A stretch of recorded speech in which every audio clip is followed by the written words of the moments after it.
Um, every day I wake up, it's a new challenge. Knowing that a part of me I will never talk to, I will never hold, I will never play around with or get mad at, it's not here anymore. Nolan brought a lot of joy to our family. He was the wittiest one out of everyone, the clown. He he loved to put in the work because he wanted to be the best.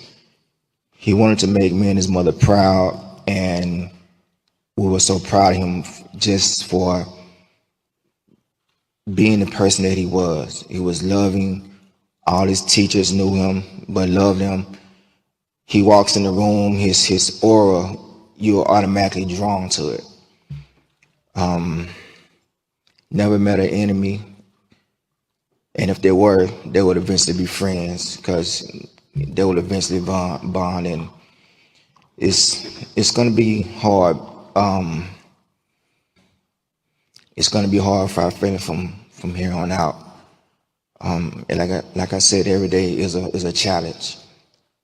We're gonna miss our son, and like my wife said, we just want honesty. We want to know what happened to our son because the things that you're telling us, that's not the character of our son. We know our son.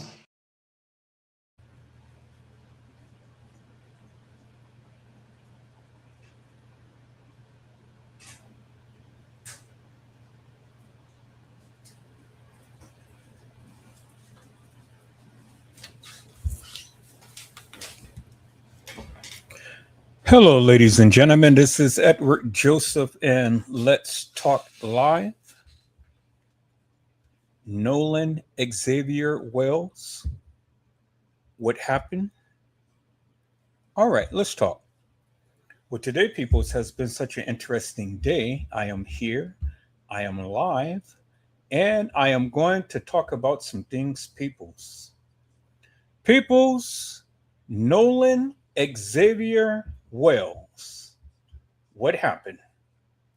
You guys come on in. You guys come on in.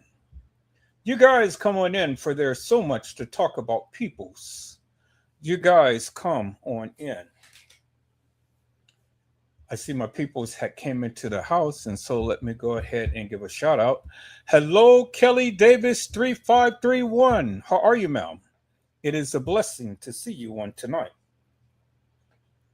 Well, peoples, here I am. Here I am, and I'm back again. But I am back upon a new case that many people have prodded me to go and speak about. And that is a gentleman of the name of Nolan Xavier Wells. Nolan Wells, peoples. And many people already have been talking about this case. Many people have pretty much had made their conclusions. Many people, have already had made their analyzations and things of that nature. And so I thought that I will just go ahead and bring some highlights and things and stuff, keeping an open mind and not really, trying to swing one way or the other, only because all of the facts hasn't came out in the case, peoples. There's many people have been literally heads over heels about, oh yeah, this and that and the other happened to Nolan Wells and things and stuff. But I'm kind of like, well, peoples, let's keep an open mind. If we can, let's keep an open mind, because you already know that there's people out there who's going to be critics.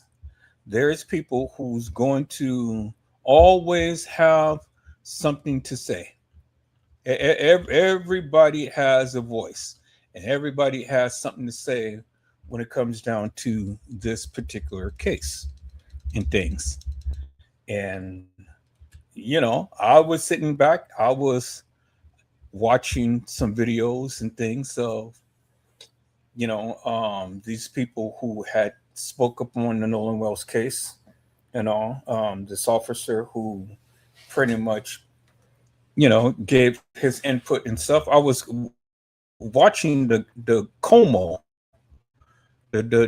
show, and I want to go and give some highlights from that show of what he had did, and so that's what I'm trying to look up now. It's the Como show for Nolan Wells. So if you guys give me a moment, we're gonna get into that. I got to go to YouTube. I can get to YouTube quickly here, and I'm going to look up the Como show because it, it was very interesting for their commentary. Como, I think that's what it's saying. Como should take me there. Think, or can I go back into the history? Let's see. Let's see. Let's see. Come on. Okay.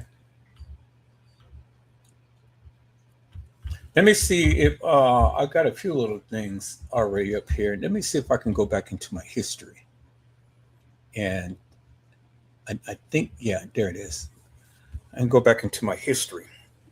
And so we're going to call up the Como show because that's where I saw a little bit of this and listening to what him and the other gentleman has to say.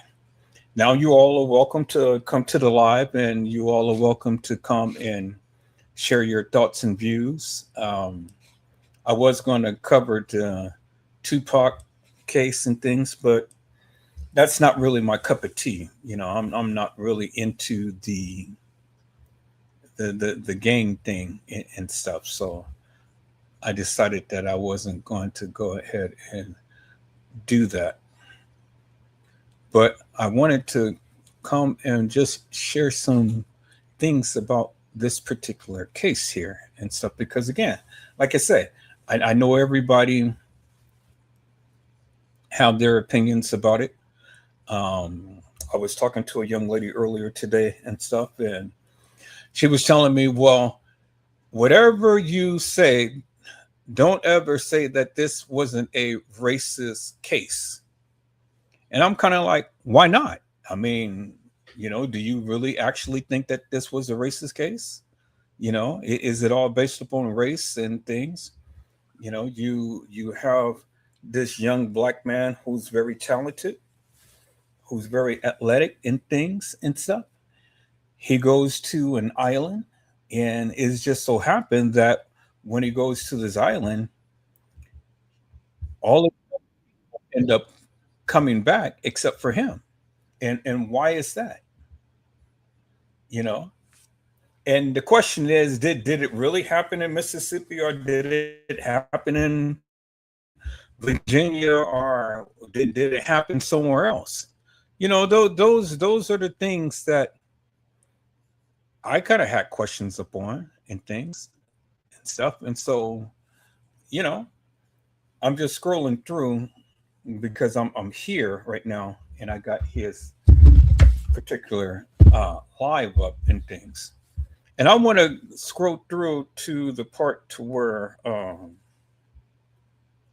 he was talking to this black police officer. And I want you guys to hear what this black police officer had to say and things, because see, this black police officer pretty much said that he has the goods. He has all of the evidence and things, that the people have given him some pictures, some videos, and things of that nature. And I'm kind of like, well, okay, so if that be the case, then why don't you show the public that what your findings is? And then that way you can be able to shed light upon this particular case. Well, from what I have found out about him, is that the people are calling him all kinds of names and, this and that and the other. and stuff. And I'm kind of like, okay, well, hey, I mean, if that's what they want to say about the man, that's what they want to say about the man. I don't know. I'm still, I'm still, you know, learning about this case and things. But I want to get you guys' opinion. So I'm gonna show a little clip of this and things, and we're going to get into this right here and stuff. People's, I got his thing up. So let's take a look at what was stated. Now, before I go ahead and share that people with you all, I'm going to have to do something here. So give me a moment. I'm just kind of like getting things in order. Um, Let me go ahead and share my disclaimer because, I don't want it said that here I am going and taking other people's content and things to try to make some money and this and that and the other. No, I mean, we are able to take people's clips and things and show a little bit of what they had stated, and then we can be able to talk about it. So let me go ahead and let me share my screen or even call this up. Let me go to my desktop. I'm gonna call up this disclaimer and get that out the way real quick here. Section 107 of the Copyright Act, peoples. That way, you'll be able to go ahead and protect yourself. Copyright disclaimer. Section 107 of the Copyright Act. Allowance is made for fair use for purposes such as criticism, comment, news reporting, teaching, scholarships, and research. Fair use is a use permitted by copyright statute that might otherwise be infringing. Nonprofit, educational, or personal use tips the balance in favor of fair use. So that is my disclaimer, peoples. So they can't get mad and things because, again, I've already put down my disclaimer, so they can't really say anything. But now, people, let's go ahead and get into this. I'm going to share my screen on this here, and let's go to the Como show. Okay, there it is right there. Share it with audio. All right, this is Como, and we're going to take a little peekaboo at the conversation that was had between him and this ex-police officer. Let's go, peoples. Let's go. Nolan's alleged or believed, assumed friends the way they did. Brandon Tatum is a lightning rod. Why? Black guy who talks conservative politics, black guy who supports the president, black guy who is not open to the idea that in Nolan Wells, it's got to be about race. Went to Mississippi, had interviews that definitely shed light on who we're dealing with here and what's going on. So I asked Brandon Tatum to come back to talk about the response to what he learned, what he now knows that he can share with us, and what he believes the state of play is with what is resonating on the story of Nolan Wells. And there's one thing that we agree on right off the top.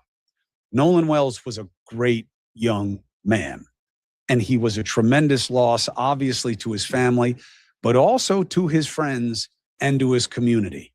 And we often get distracted by how someone dies, and we forget how they lived. Even at the young age of 20, this kid made some impact on so many people, and for the right reasons. So what does Brandon Tatum know? What does he agree with? What does he disagree with? And why? Let's get after it.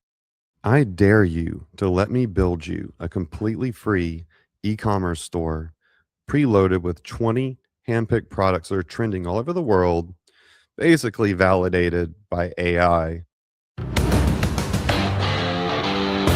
Brandon Tatum, thank you for joining us again. My pleasure. Thanks for having me back.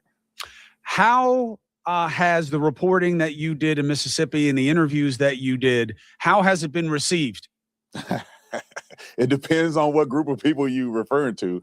I think that for rational people that, in my opinion, want to know the truth and they're open-minded, I think it was received very well. They got access to information that wasn't privy to the public. Obviously, law enforcement has this information already, but information that people who are interested in finding the truth wanted to hear from these young boys and their account, and they can make their decision from there. It was received very well. People are thankful, very thankful that I took the time to interview these young boys, and they got a little more clarity. When it comes to majority Black community, some of the celebrities, D.L. Hughley and others, they absolutely hate me. They think I'm Satan, and they think that I hate my mama, who's Black, just because I decided to interview people who asked me to interview them. And I don't know how people have conflated what I have done in this interview or in this process, but they have. And this is not abnormal. When you're Black in America and you don't toe the line of where, quote unquote, the Black community wants you to, then you're deemed an Uncle Tom, coon, sellout. You somehow hate your people, and you somehow working for the white man, which is furthest from the truth, man. I love everybody. I don't care nothing about race. It's pointless to think about race. I treat people based on their character, based on their integrity, based on what they present to me, and that's the end of the story. Why do you think members of the Black, I don't know, what do you want to call it? Celebrity community, whatever it is, Black people whose names we know, why do you think that they come at you that way? You think it's about your politics, or do you think that they are worried about something that you're not showing enough concern about in their estimation? No, a lot of these people are ignorant. They're brainwashed and emotional. None of them are addressing actual things that I said and actual processes that I went through to interview. They do not care about the truth, or many of them would have interviewed me and just asked me what happened and what did I do. None of them, even those who claim to be journalists, did not give an opportunity to the other side for the other side to have a voice. They did not. And the reason why is because they're white. And a lot of them actually hate white people. And they act like they don't. Listen to their rhetoric. Listen to the things that they've said in the past. They hate white people internally. And so when a topic comes up like this and there's an opportunity to paint white people with a broad brush, they take advantage of it. And I've seen it over the years. I've seen it growing up. I used to hate white people when I was growing up. That's just a part of the culture. And unfortunately, it rears its ugly head as soon as one of these incidents happen. And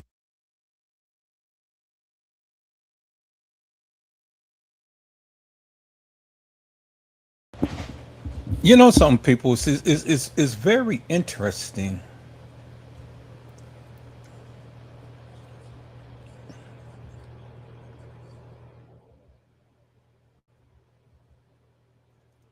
All right, I'm gonna do it this way. Okay, I'm gonna do it this way. It's very interesting, people, how Black people tend to put down Black people. I mean, it's really sad to see that our race, our culture, our people can't get along.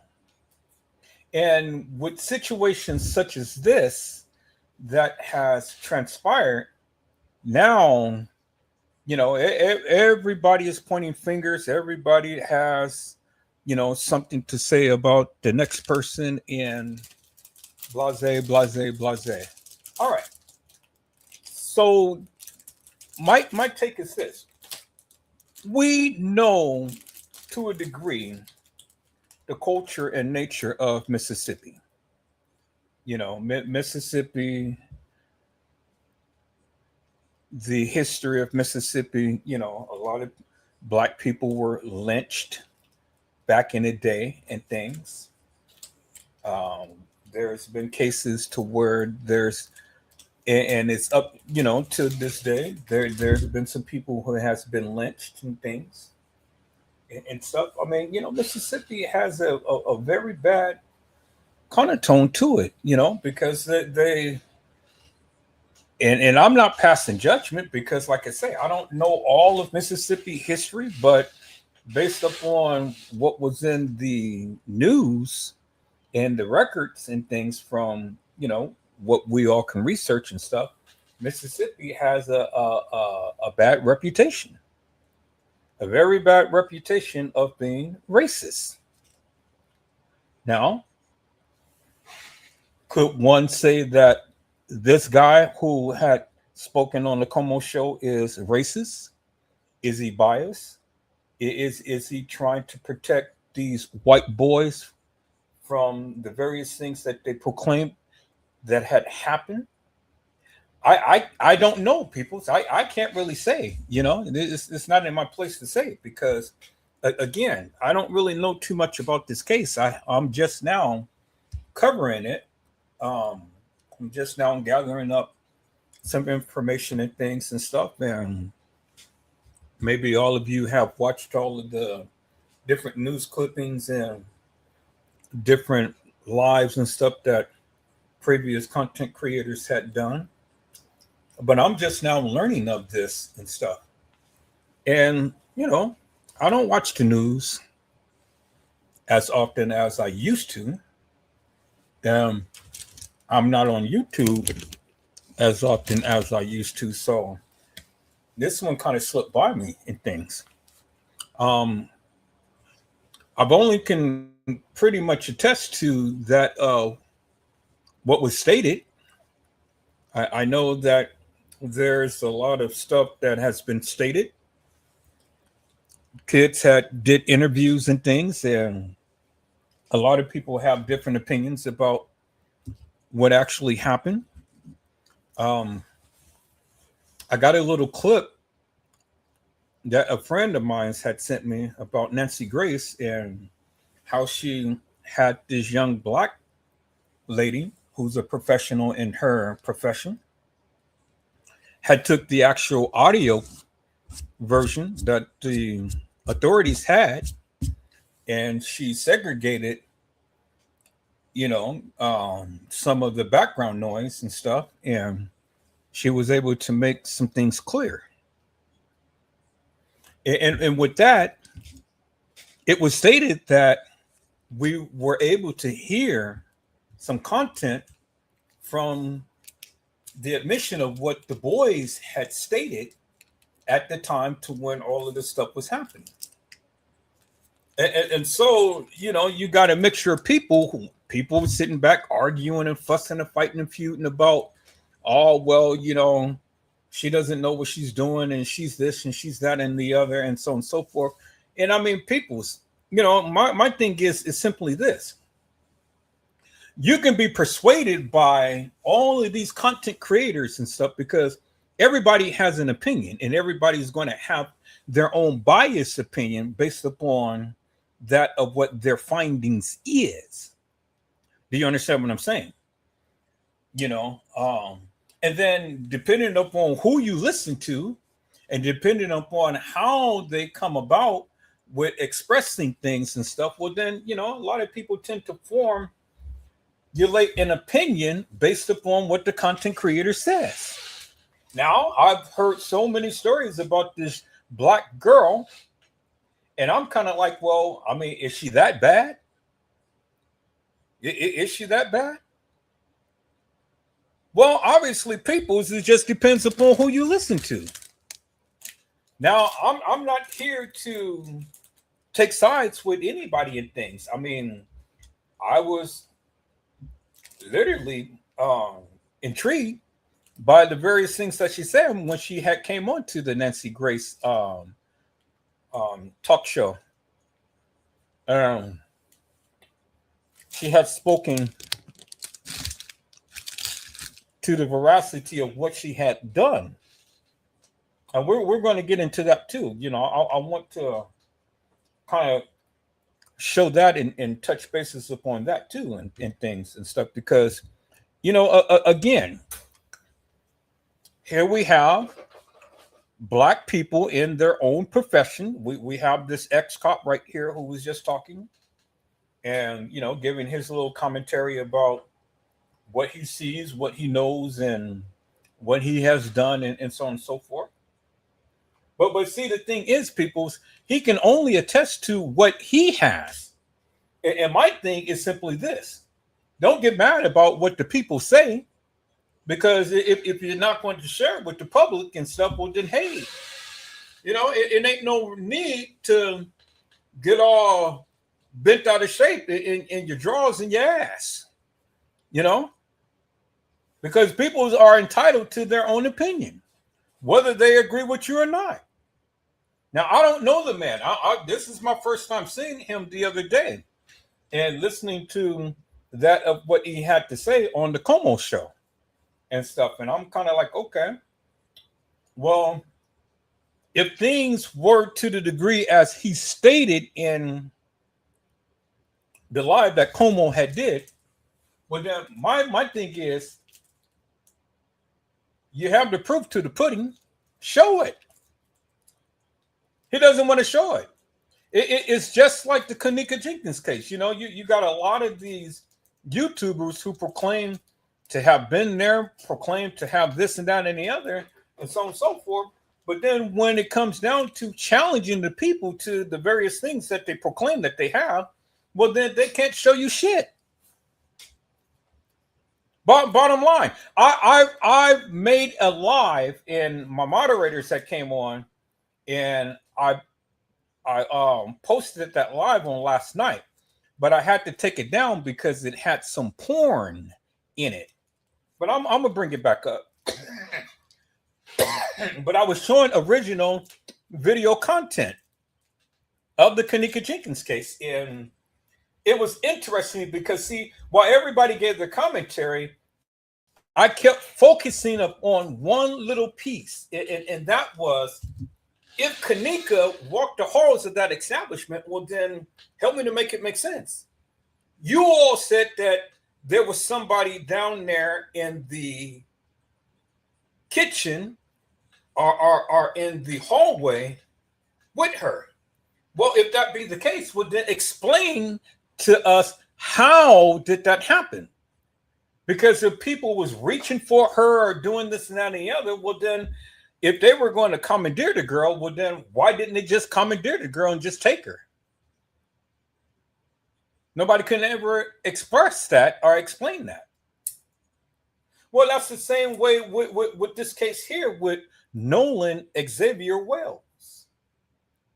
See, there's conflicting stories, people. There's conflicting stories because, see, I was talking to someone the other day, and their opinion is that Nolan was never on the boat. He wasn't there. And I'm kind of like, well, if he wasn't there, well, then how could this be a case? What are you saying? Were you there? Did you see it go on? Did you see anything happen? I mean, it doesn't make sense. It really doesn't make sense. And people try their best to just put things in my ear and try to put things in my mind and make me think or believe the various things that they're saying is actual, factual, and true. But see, peoples, I am a critical thinker. I think for myself. And my stance is I got to look at all of the evidence and then give my commentary to it as the way that I receive it. I just can't go by what people say or what people think. Because, see, the thing is, if you wasn't there, you don't know. There's different ones who were talking about the boat, and the boat was taking upon water and things. And, well, if the boat was taking on water, it wouldn't be no reason for them to go out into the deep depths of the water because they were taking upon water and things. Well, I don't know if that's true or not because I wasn't there. I mean, if that's what the kids said, well, then that's what the kids say. But there's people who have literally been out on boats and sailing and, you know, doing all of these different things and stuff. And they can attest to a certain degree whether that's true or not. And so Como was supposed to have been working with the Coast Guard at one point in time and stuff, and he gave commentary to that of what his thoughts were and things and how that could have happened. Well, people, so let's go ahead and listen to a little bit more of what this officer had said and things, and let's really break down and analyze this of what he's trying to convey to the people. Because, like I say, I don't know the man from Adam. You know, he has his opinion. I have mine, and let's see what he had to say.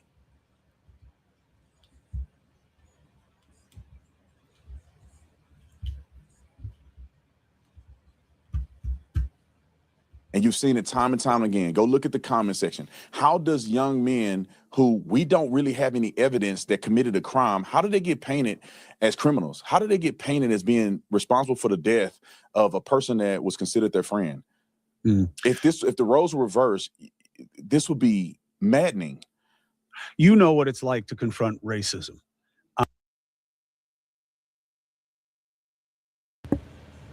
Okay, people. So I wanted to go back just for one moment. I'm gonna rewind this back a little bit and stuff because I wanted you guys to see something.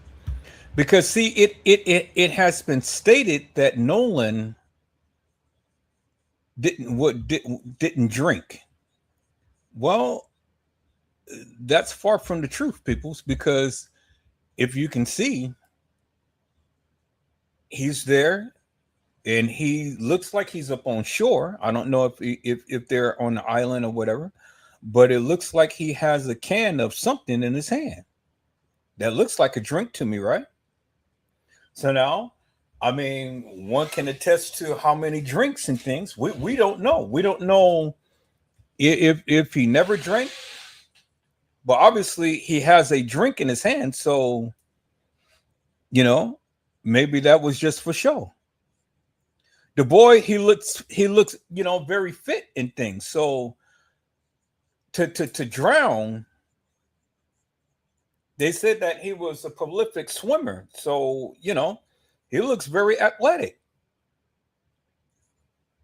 And he's with a bunch of white people in this picture.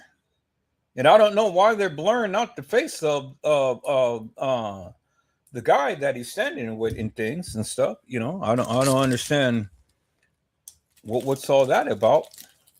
But from my observation, he has some type of beverage, alcoholic beverage in his hand.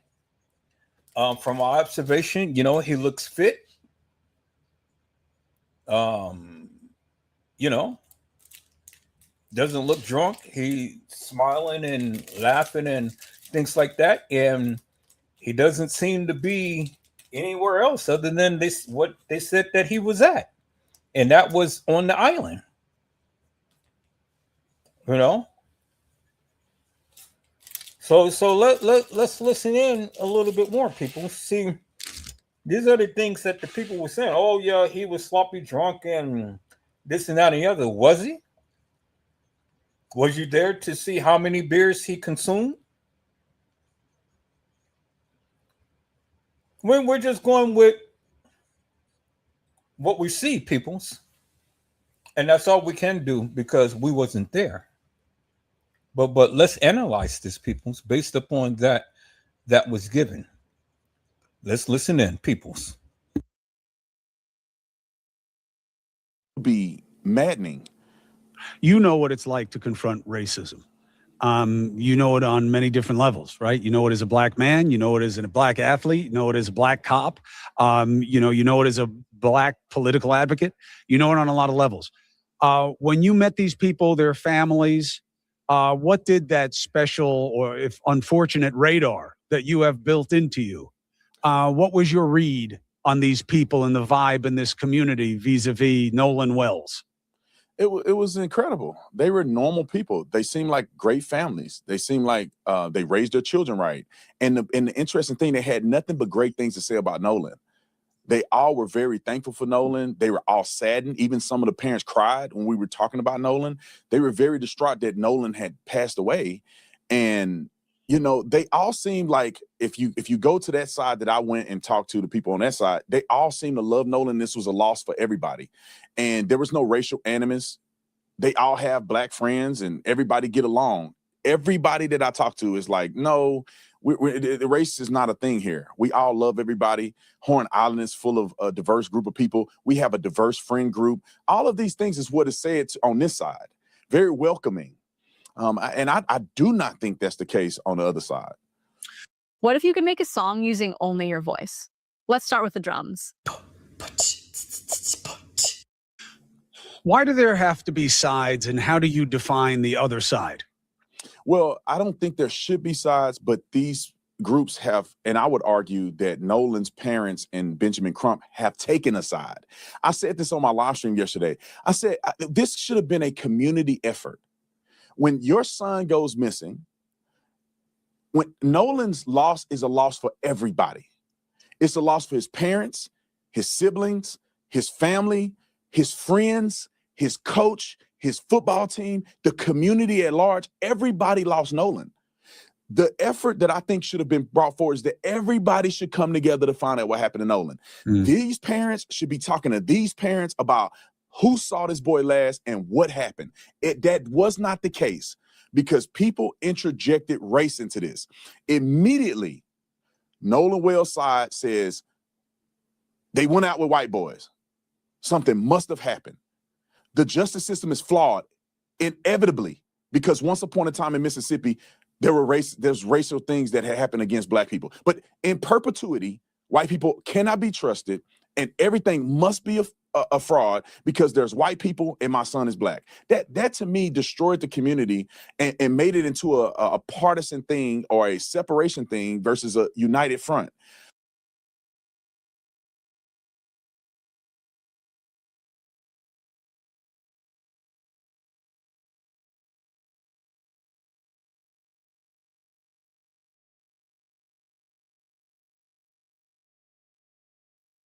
Okay, peoples. Okay, people. So, do you actually think that race had played the part in all of this? Do you believe that all of this happened because he was a black boy with a lot of white men around? And he happens to be a black boy that was talking to a white girl? Did the guys get jealous and want to do something to him? I mean, look at it, people. See, he's the only black guy there. He's the only black guy there. And he went out on the boat. They came back, and he didn't. What are your thoughts? Is this a racial prone case? Is it that the black man can't talk to the white women? And because he was supposed to have talked to some white girl, now they had to go and take retribution upon him and put him in his place? What do you think, peoples? I mean, is that be the case? I'm waiting for Nosy Bug to come on because she had so much to say. She had so much to say and things. And I wanted her to come on and give her a little spill upon that of what she felt and things and stuff, because we kind of were going back and forth earlier. So I'm just waiting for her to bring her little 2 cents in and things. So peoples, do you believe that this whole case was shrouded by racist people? What are your thoughts? Let's listen in, peoples.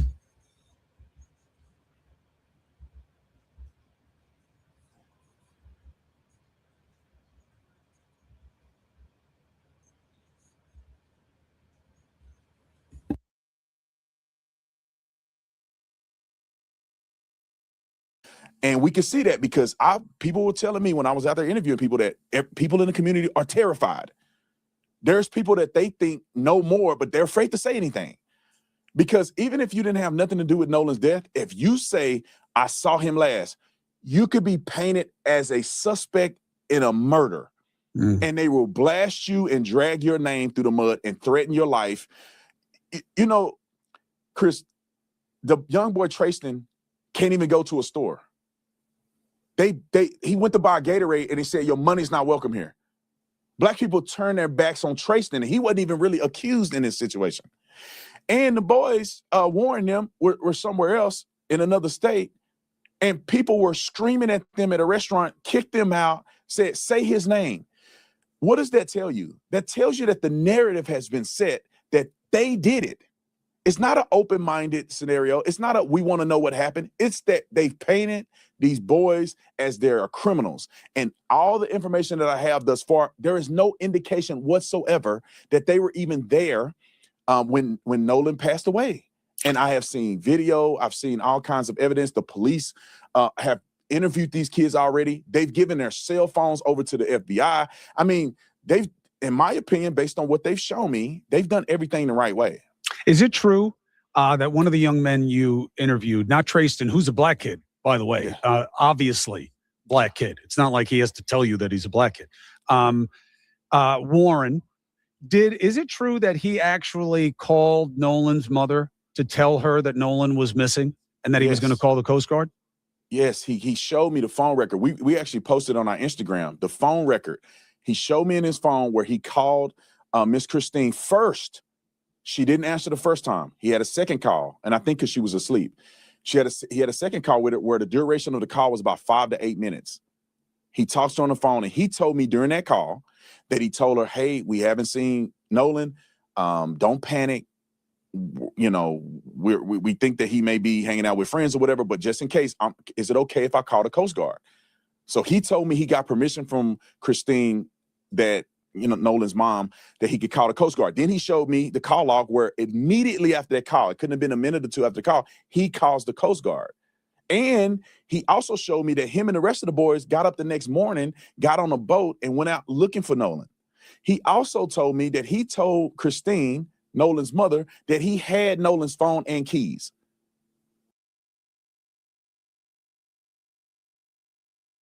Okay, people. So help me to make this make sense. Help me to make this make sense. Why would the boy call the gentleman's mother to get permission to call the Coast Guard?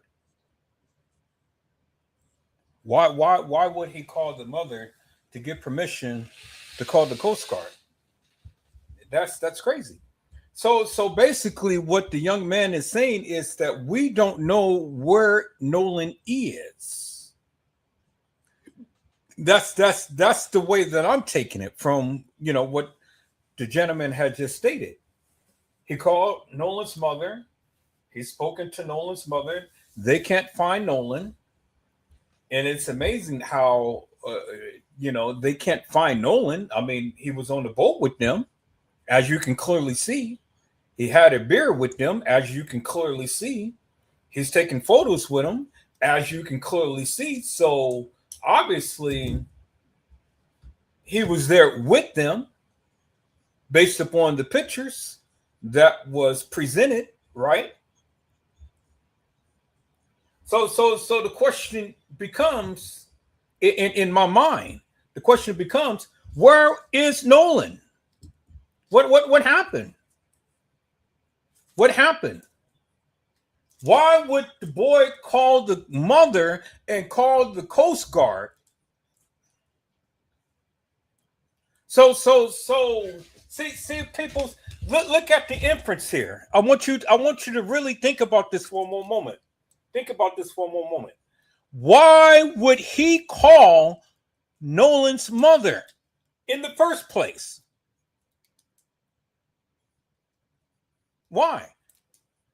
Because he says that they can't find Nolan. So I'm going to call his mother to get permission to call the Coast Guard because they can't find Nolan. Think about that for one moment, people. How stupid that is. If you can't find your friend, you call the authorities first before you call anybody else. It's just like Monifa, Shemaya, and Brebra and Irene. They go, we can't find Kanika, and so instead of calling the authorities, they call TM. Well, we can't find Kanika.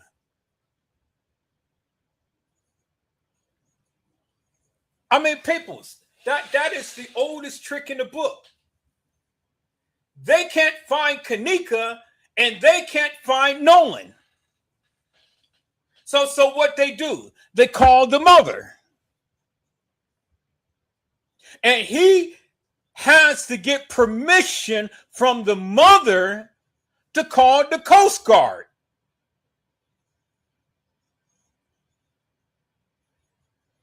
Just like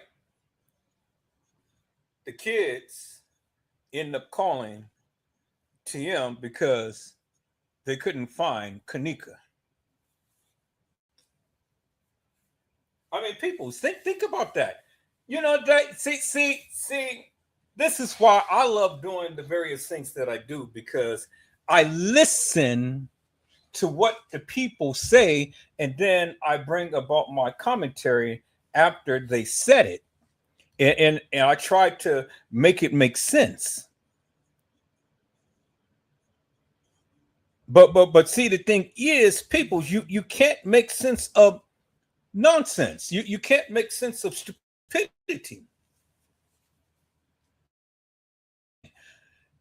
The guy, instead of calling the authorities and telling the authorities, well, we can't find our friend, he calls his mother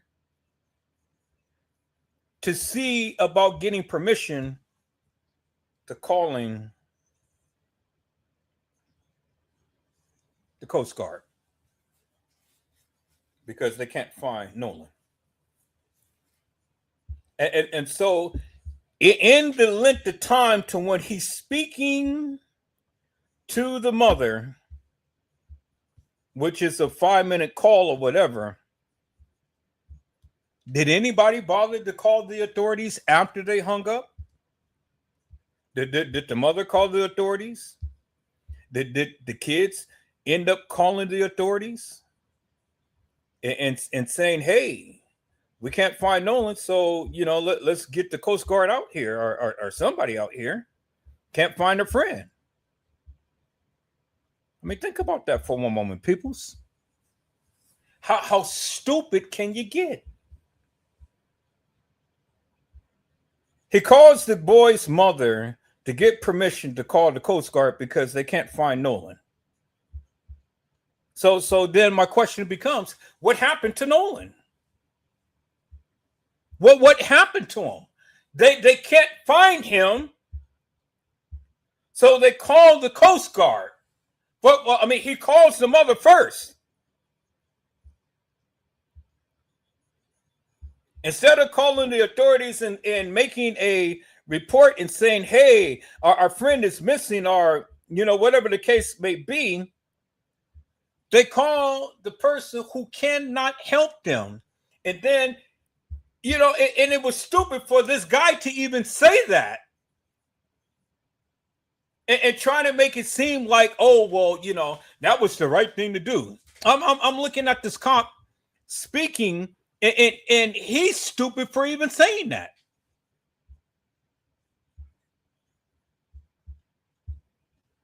He had to get permission to call the Coast Guard.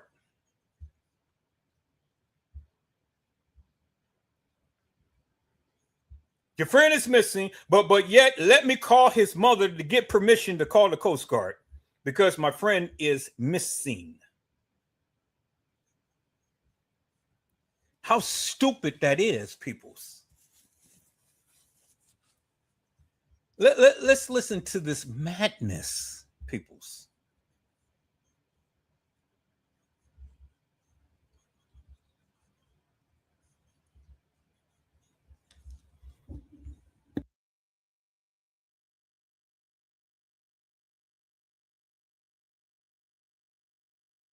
And all the information that I have thus far, there is no indication whatsoever that they were even there when Nolan passed away. And I have seen video, I've seen all kinds of evidence. The police have interviewed these kids already. They've given their cell phones over to the FBI. I mean, they've, in my opinion, based on what they've shown me, they've done everything the right way. Is it true that one of the young men you interviewed, not Trayston, who's a black kid, by the way, obviously black kid. It's not like he has to tell you that he's a black kid. Warren, is it true that he actually called Nolan's mother to tell her that Nolan was missing and that he was going to call the Coast Guard? Yes, he showed me the phone record. We actually posted on our Instagram. Okay, so let's backtrack here. Let's look at this. And all the information that I have thus far, there is no indication whatsoever that they were even there when Nolan passed away. And I have seen video, I've seen all kinds of evidence. The police have interviewed these kids already. They've given their cell phones over to the FBI. I mean, they've, in my opinion, based on what they've shown me, they've done everything the right way. Is it true that one of the young men you interviewed, not Trayston, who's a black kid, by the way, obviously black kid. It's not like he has to tell you that he's a black kid. Warren, is it true that he actually called Nolan's mother to tell her that Nolan was missing? Okay, and so here it is. This is the text message that's supposed to be people's. It says, Hudson said he texted a couple of friends asking, hey, did he have y'all seen Nolan? Did he ride in with y'all? I mean, people, you know, now I graduated from high school and I graduated from college, you know, and I wasn't an English scholar and things, but I do know how to read and I do know how to write, you know, but is this the way that these kids were being taught in school? Hudson said he texted a couple of friends asking, hey, did he have y'all? Did who have who? Did he have y'all seen Nolan? Did he ride in with y'all? But no one knew where he was. Hudson said, which prompted Hudson to ask for Wells' mother's contact information, saying he'll call the Coast Guard if she hasn't heard from him.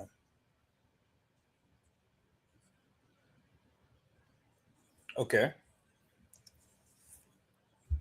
Now let's put this in context, people. Let's put this in context. Hudson said that he had texted a couple of friends. But what did he say to the couple of friends that he had texted? Well, where is those text messages that he had texted his friends? Why is he texting his friends? If your friend is missing, why is everybody texting each other? Why isn't that no one is ever thinking about law enforcement that can help out immediately if there is some things going on? Do you understand what I'm saying, people? Everybody is texting each other, but nobody's really worried about him, Nolan.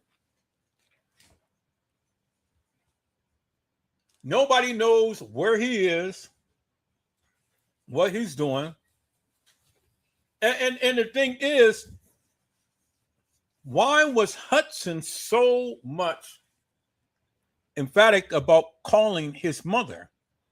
Who on the boat had Nolan's mother's contact information?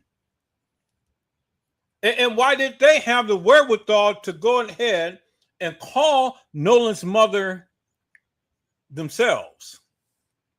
Do you see what I'm saying? See, the thing is, at least Hudson had the frame of mind to notify the family. But see, the way that the officer had stated is that he was going to call the mother to get permission to call the Coast Guard. But that's not what this says, peoples. See, that's not what this says. So the police officer, the ex-police officer, took everything out of context. Because see, he's interjecting his views without actually stating what was written. Or was this the actual text message? Or is the people going about in writing this in such a way to where they're giving their commentary? See, that's the thing. See, ain't nobody talking about these little things, peoples. Do you understand what I'm saying? See, I look at all of this and I analyze it and then I talk about it. Well, that ain't what this right here ain't saying what the officer had said. The officer made it seem like that the boy had to call the mother to get permission to call the Coast Guard. But this says, but no one knew where he was. Hudson said, which prompted Hudson to ask for Wells' mother's contact information, saying he'll call the Coast Guard if she hasn't heard from him. Well, that's different, peoples. That's different than what the officer said. The officer said that he had to ask permission from the mother. But this said that he will call the Coast Guard if she wasn't able to get in touch with Nolan. Okay, so let's think about this for one moment, people. If Nolan's phone was on the boat, then how would Nolan be able to contact anybody? And did everybody know that Nolan's phone was on the boat? You can't contact nobody if you don't have any means to contact anybody. So let's look at this. Who on the boat had Nolan Wells' mother's contact information? Because obviously Hudson didn't have it. And then why was Hudson compelled to call the mother? And nobody else? Did anybody else on that boat give two rats' asses about Nolan and where Nolan was? Or was this a cover-up? What was this just a plan to cover our tracks and make it seem like we were thinking about our friend?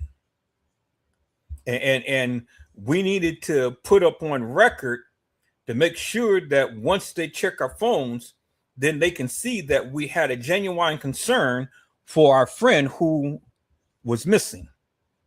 I mean, you can look at it so many different ways, peoples. You read it the way that you want. I'm just stating the facts right here, is that this is different than what the officer just said. Let's listen in further to hear what the officer said, peoples. Let's go. And that he was going to call the Coast Guard? Yes, he showed me the phone record. We actually posted on our Instagram the phone record. He showed me in his phone where he called Miss Christine first She didn't answer the first time. He had a second call, and So he calls the mother first. 11:07, she didn't answer. Second call, he calls again. She answers, and then they talk about 5 minutes. But let's rewind this for one moment, peoples. Let's rewind this for a moment. And all the information that I have thus far, there is no indication whatsoever that they were even there when Nolan passed away.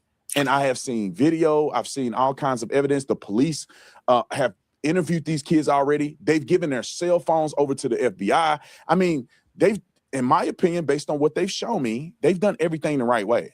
Is it true that one of the young men you interviewed, not Trayston, who's a black kid, by the way, obviously black kid. It's not like he has to tell you that he's a black kid.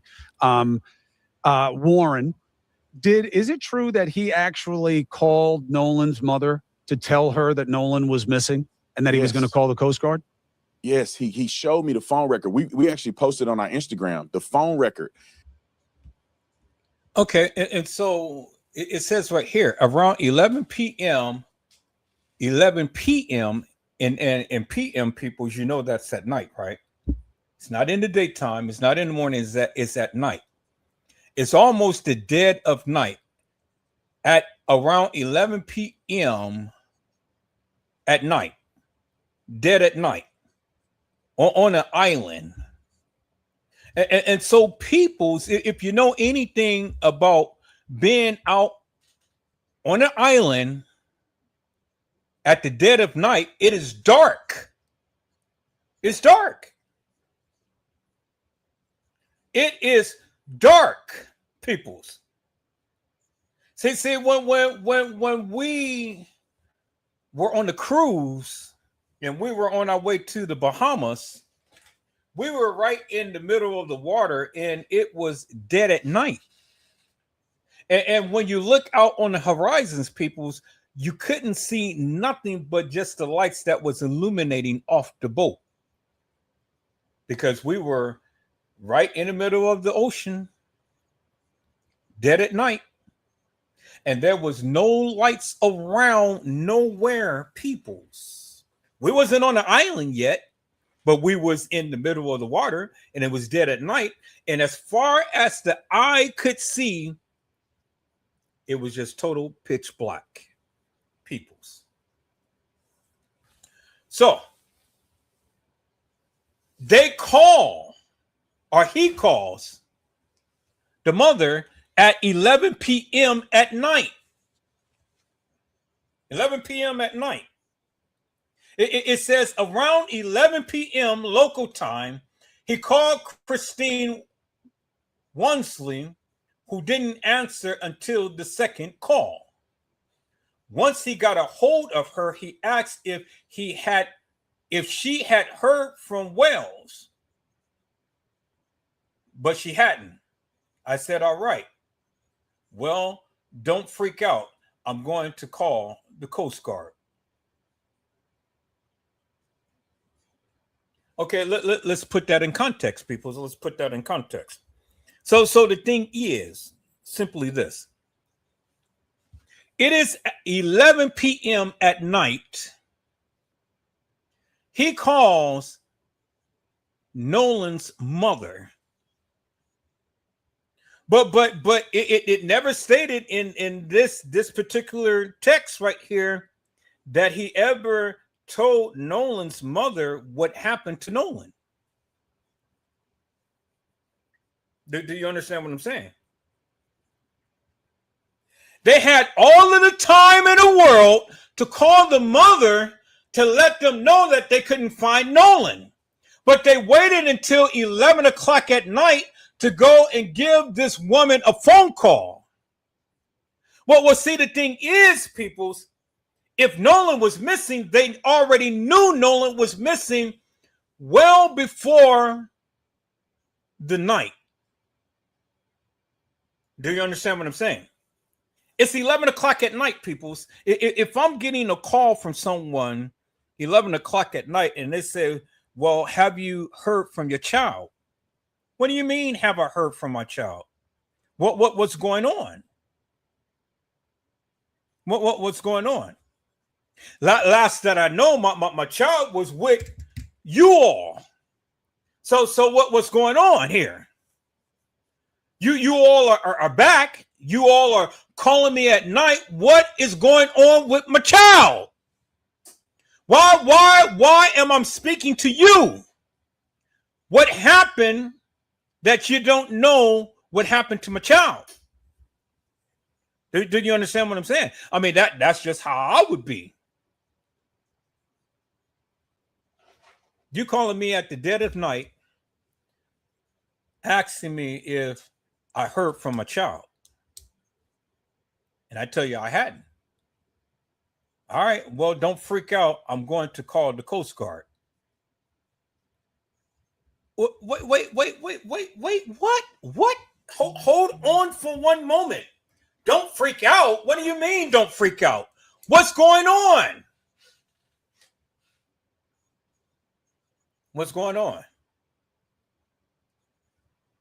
See, people, when you look at the evidence and notice how the officer continues to keep telling us that he has all of the proof to the truth. Notice how the officer all the time wants to reiterate the point that all of the videos and text messages and everything corroborates their story, and it makes it seem like they had nothing to do with it. Bullshit.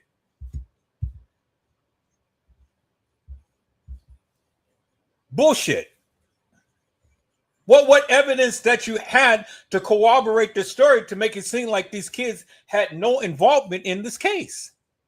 You're full of bullshit. It's just like the Kanika Jenkins case in the Friends. They had Kanika's phone in the room.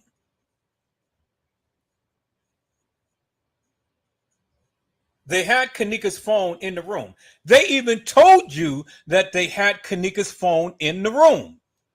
It's all in the case files that they had Kanika's phone in the room. So Kanika couldn't call nobody even if she wanted to because they had her phone.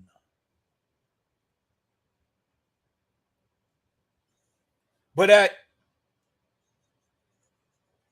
the midnight hour, what time was they was supposed to have called TM? It was around what, 2 something in the morning? Well, was Kanika missing at that particular time? Because according to the timestamp, she was supposed to have been in the party at TY's Live. According to the timestamp, she wasn't supposed to be roaming the halls of that establishment until about 3 something. But it's in the case files. It's written in the case files. Now she was walking the halls of that establishment about 3 something. But yet they call TM at about 2 something and tell TM that Kanika is missing.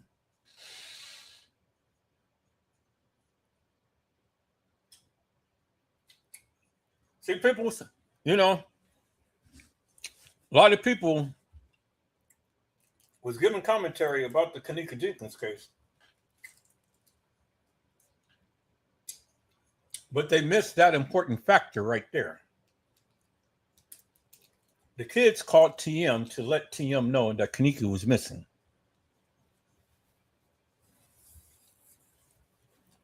But yet, in the case files and in the video, it was supposed to have been stated that she was walking the halls of that establishment at a later time. So from the time to when the kids called TM to let them know that Kanika was missing, and she said, "What do you mean? Bring me my car." Well, what time did they leave to bring TM her car? Because according to the video footage, we didn't see them leave to bring TM no car. Because from 2 o'clock, 3 o'clock, 4 o'clock, to almost 5 o'clock, we see them roaming the halls of that establishment. So we never seen them leave the establishment. They were still there, roaming the halls of that establishment. But the thing is, where was Kanika?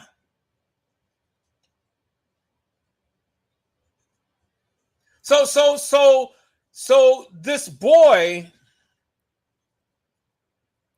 was supposed to have called to mom at 11 p.m. at night, in the dead of night. And they're over on an island in Mississippi in the dead of night. And he's calling to ask his mom, have you spoke to Nolan? Well, he already know what the answer is, because the thing is, they had his phone. So he already knew the answer before he even asked the question. See, that's how you know that they're guilty, peoples. That's how you know that they're guilty. This is a cover up as you wouldn't believe. And this black man, this so-called officer, is covering up for these kids, talking about he's got all of the text messages and he's got all of the proof to the truth, but he ain't got no proof to no truth, peoples, because I'm already breaking this thing down and I'm already seeing the inconsistencies in what's happening here. Do you understand what I'm saying, peoples?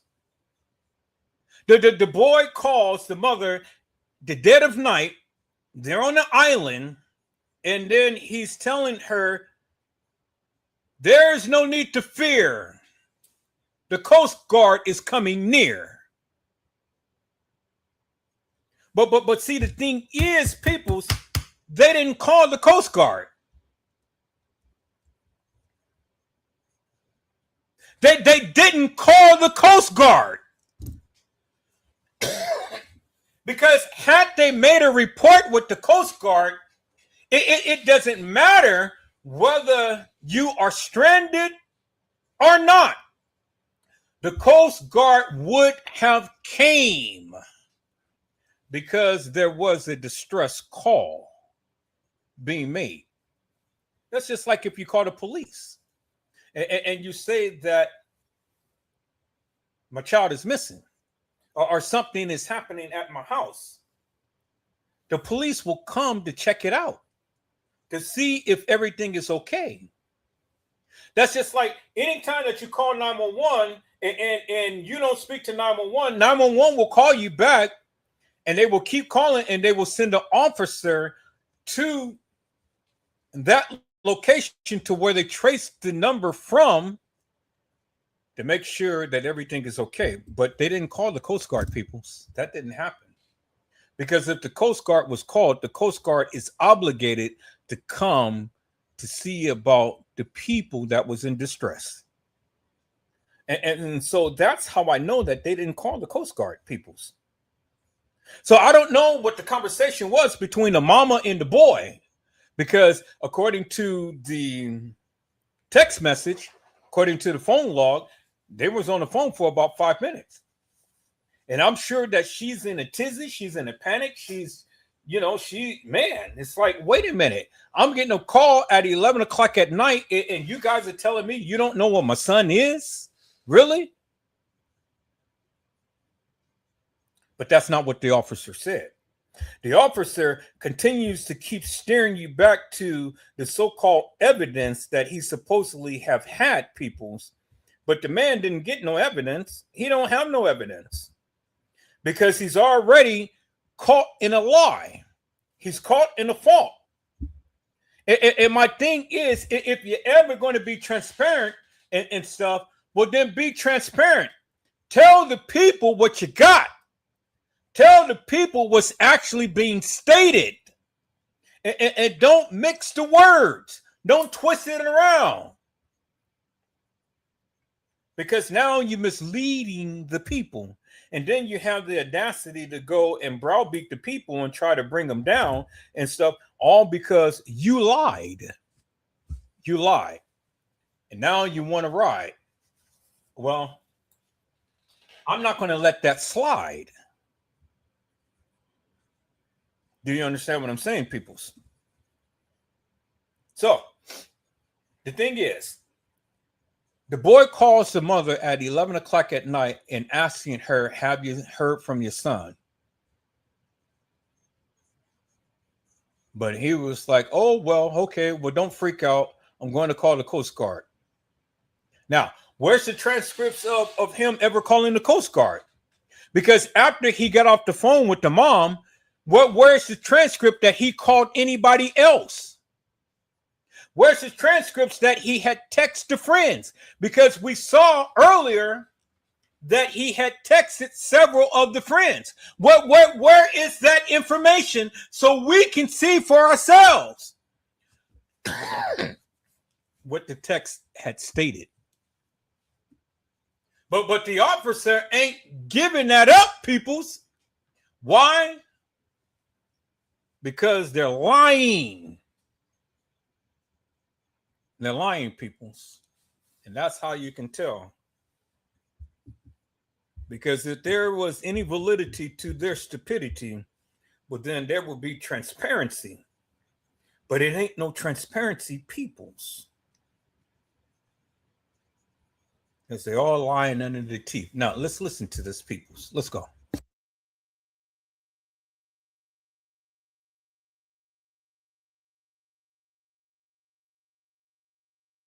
He showed me in his phone where he called Miss Christine first.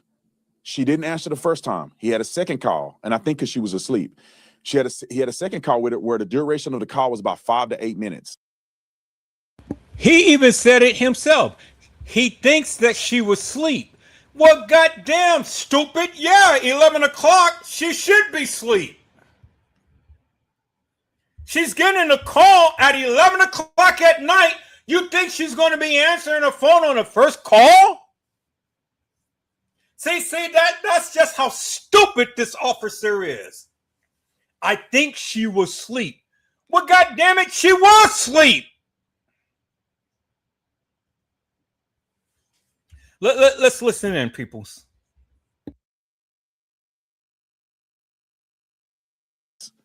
He talks to her on the phone, and he told me during that call that he told her, hey, we haven't seen Nolan.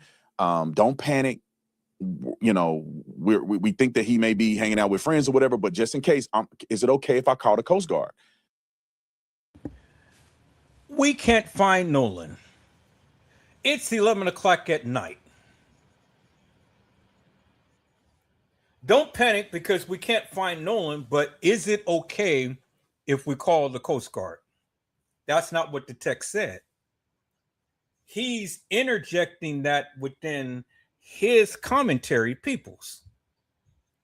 Why in the F would you ask the mother, is it okay for me to call the Coast Guard?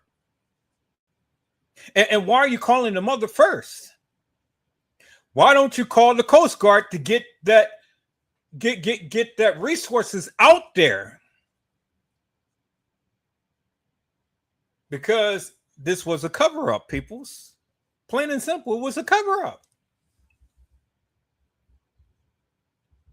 It was a cover-up. And see, the thing is, people, see, when you plot and plan and things and stuff, you do stupid things. Do you understand what I'm saying? I said, when you plot and plan, peoples, you do stupid things. And that was stupid upon their part for calling the mom instead of calling the authorities. Now he's got scripture all written up on his biceps and things and stuff. And so, you know, he's got Jesus is Lord and James 2:26 and 1 Peter 3:21 and Acts something and all.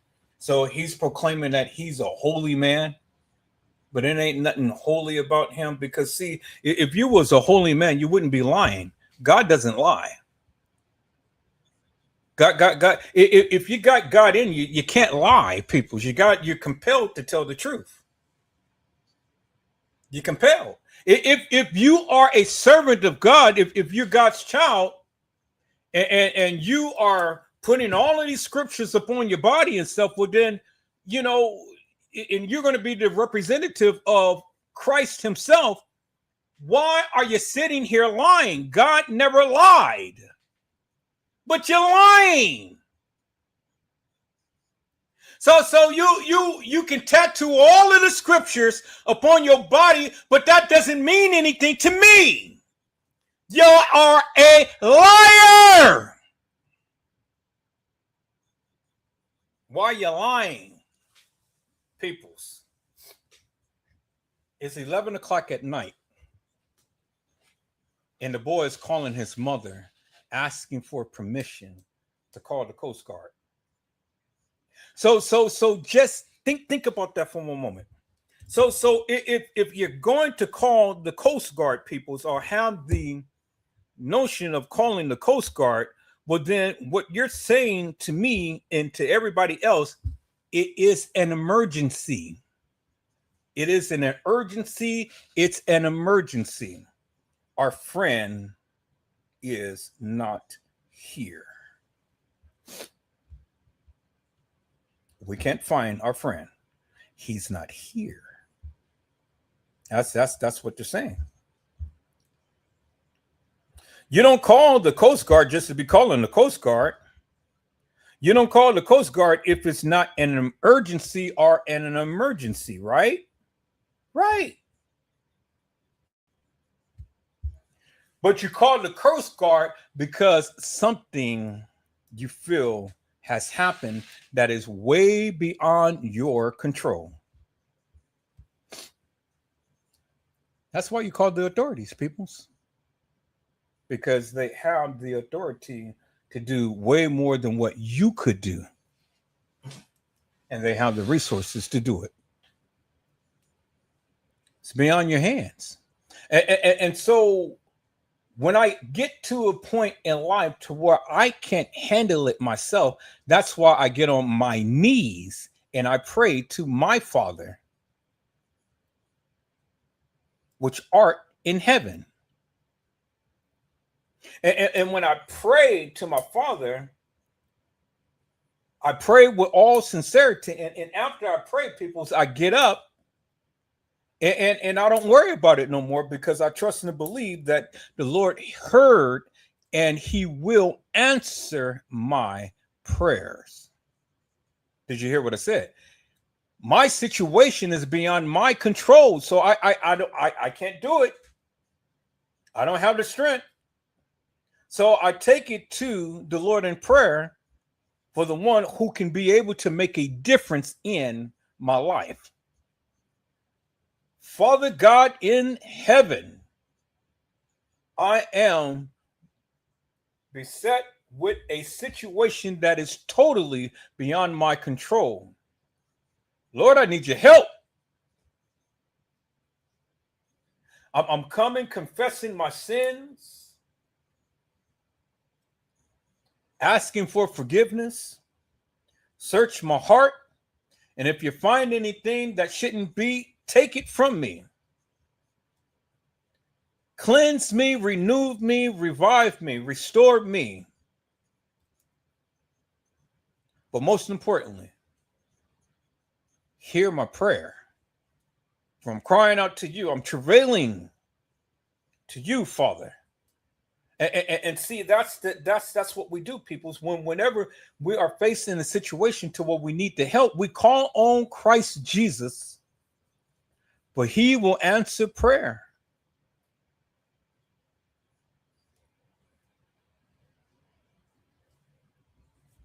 Well,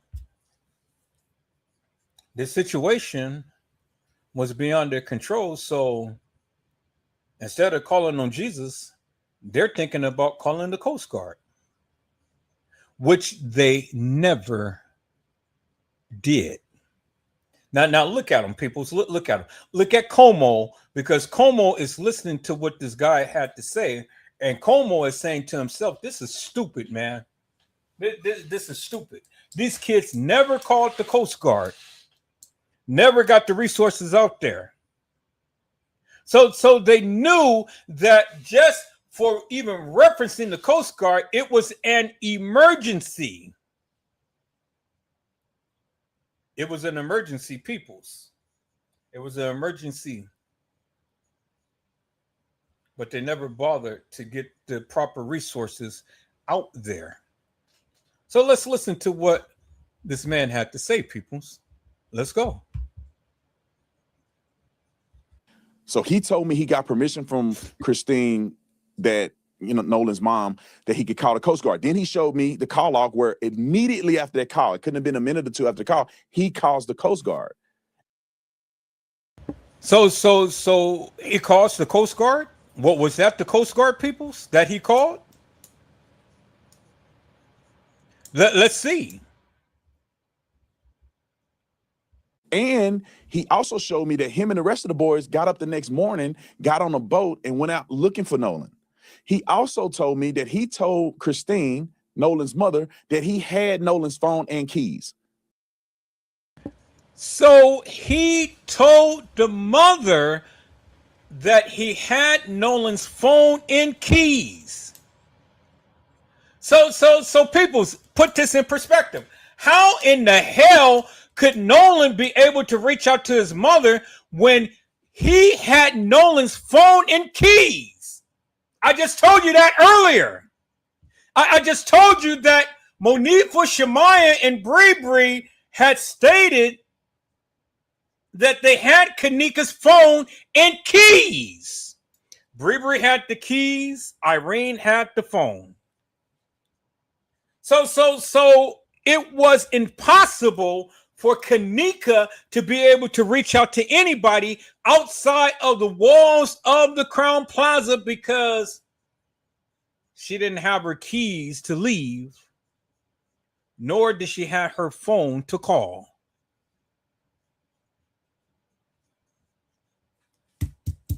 Peoples, why in God's name is this black man doing this to himself? He looks so GD stupid. He told me he had Nolan's keys and phone. Well, duh!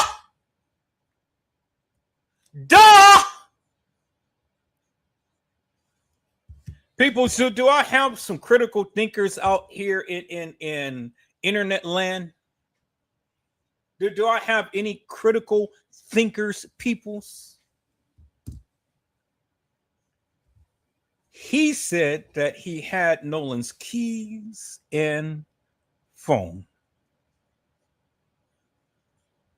But see, the thing is, peoples, E.T. wanted to call home, but E.T. did not have a phone to call home.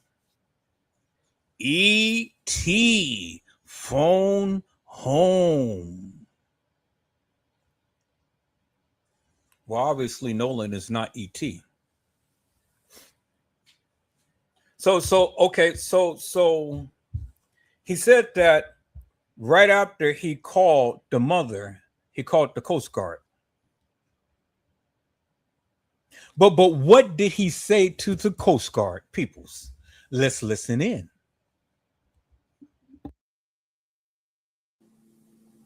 And so when that information is presented to me, it creates a conflict in the story where he's actually showing me evidence. I haven't been able to see any evidence from the other side. Context. When did he call Christine? When did it become a concern to Warren and maybe other friends that they didn't know where Nolan was?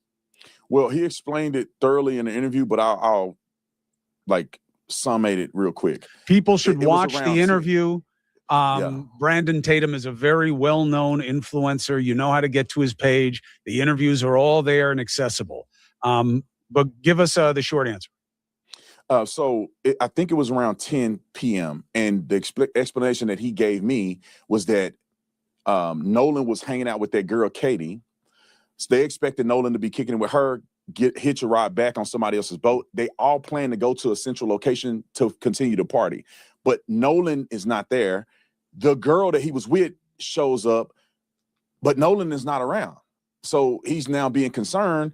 He told me he thought Nolan may have been on somebody's couch or hanging out with somebody else. He said he didn't really know, but he'd rather be safe than sorry. So he said he wanted to call his mom before he called the Coast Guard. He wanted to call her first and get her permission. And that's what he explained to me. And and like I said, he shared the text messages. So I think it was like 10 p.m., 11 p.m. on the 4th. People, that's bullshit. He calls his mother first because he has a genuine concern. But yet, listen to the inferences that he's putting in. Well, he thinks that he was on somebody else's boat. He thinks that he was with the girl. He thinks this. He thinks that. Nobody gives two rats' asses what you think. Because see, the thing is, you already knew what Nolan was or what Nolan is. You know that's bullshit. You knew. You knew at 10 o'clock. He's up here interjecting that, oh, well, he thinks that he's with the girl, or he thinks that he's on somebody's couch, or he thinks this, he thinks that. Well, okay, so he's the only one that's concerned? I gotta go and watch the interview, peoples. I gotta go watch the interview. Does anybody have this man's internet page? Kelly, do you have this man internet page so I can look this man up and call up that interview? Anybody who's watching this live, do you guys have his handle so I can be able to call this man up? Let me do this, people. Let me do this. I'm gonna share my screen because I'm curious about this interview now. I said I'm curious about this interview because that interview is going to give us a lot more information because this man is putting his foot right in his tush. I'm trying not to cuss, peoples. I said I'm trying not to cuss. Okay, so here we're gonna share that. I'm gonna hold on to this, but I'm trying to find the interview.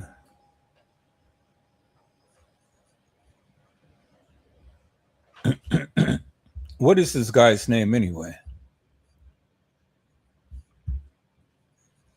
And let me do it like this. Nolan Wells.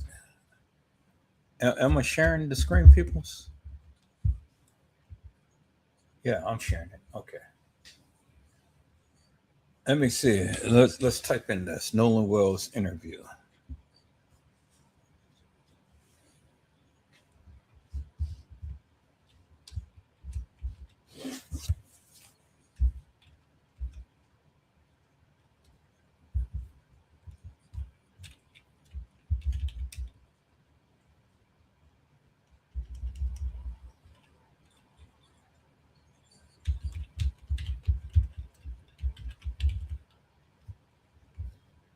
Nolan Wells friends interview. All right.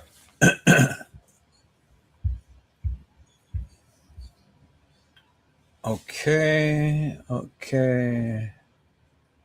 Officer Tatum. Here it is right here. All right. So Warren,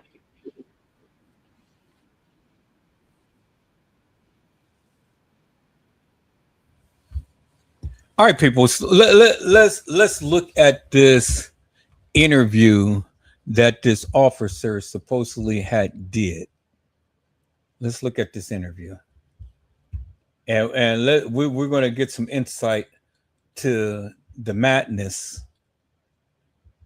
We're going to get some insight to the madness because see, the thing is, this guy is supposed to be an influencer, and he was supposed to have got all types of information and this and that and the other.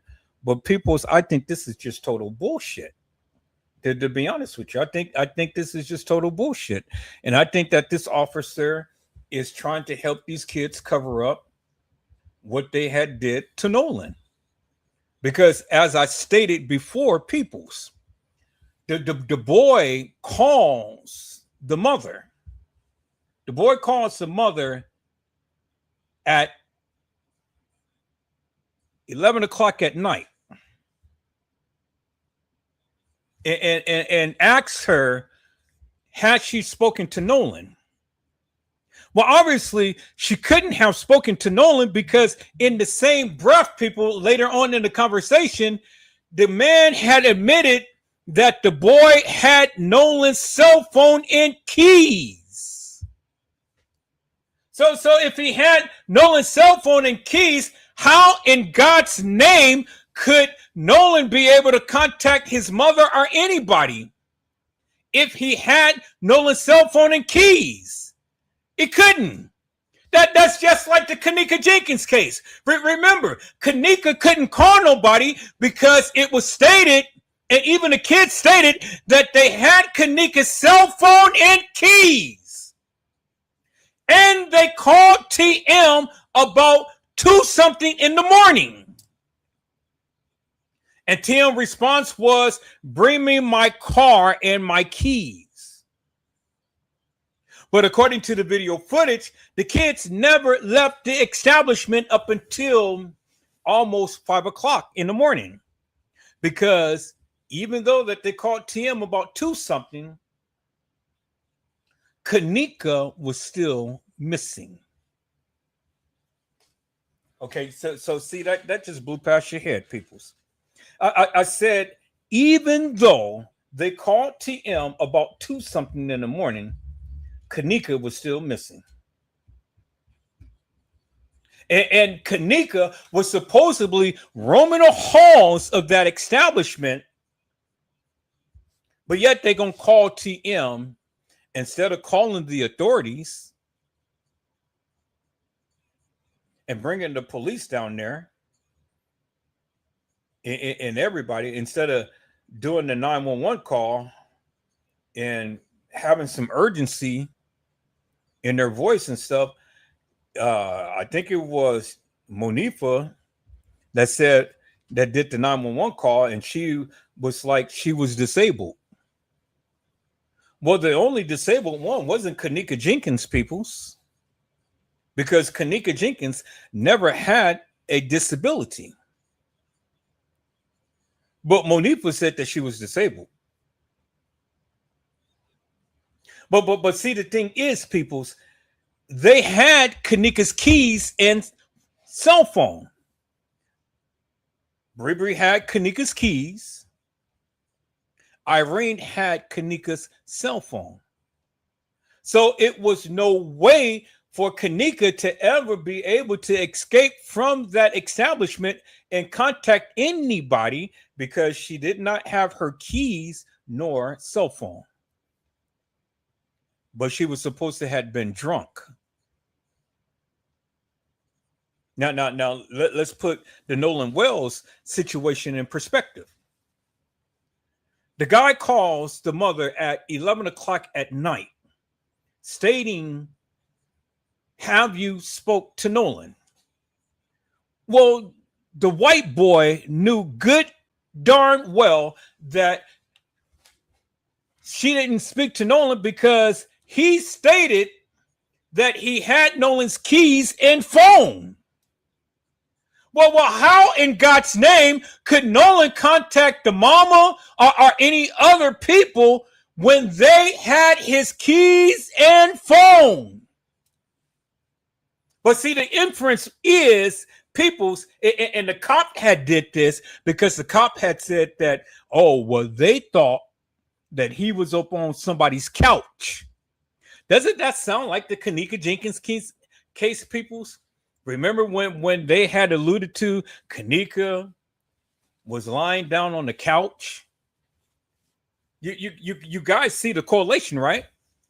Don't that sound like the Kanika Jenkins case? When the kids had Kanika Jenkins keys and phone, but then the guy had said that he had Nolan Wells' keys and phone. Do you see the correlation, peoples?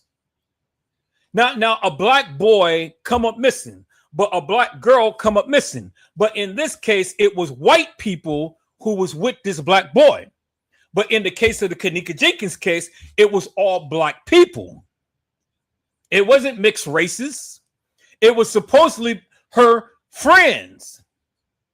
And it was supposedly be her best friends. Do you understand what I'm saying? See, do you see the stark contrast between the Kanika Jenkins case and Nolan Wells case, peoples?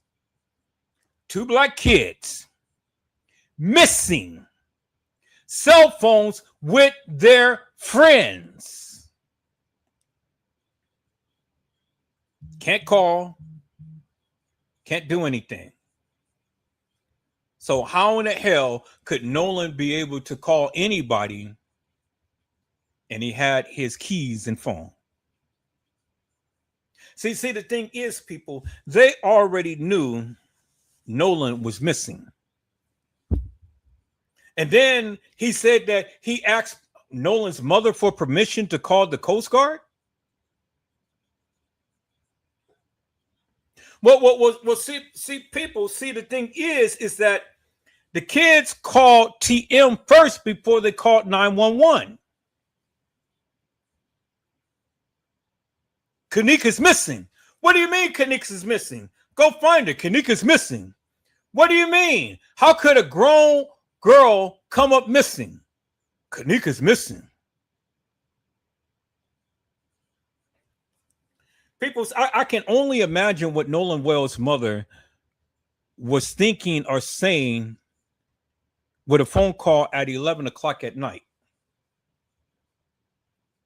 So instead of calling the Coast Guard, because had they called the Coast Guard by law had to go and investigate the missing person. They didn't call the Coast Guard, peoples. I said they didn't call the Coast Guard because by law, and this black man would have known that by law. Had they called the Coast Guard was obligated to go to investigate a missing person. Because, see, they are the law of the land on the waters, the seas, peoples. And see, the thing is, peoples, let's put it in perspective. If they were on an island, and it's at 11 o'clock at night, it ain't no lights on the island. It ain't no lights on the island. So even if Nolan wanted to, Nolan wouldn't have been able.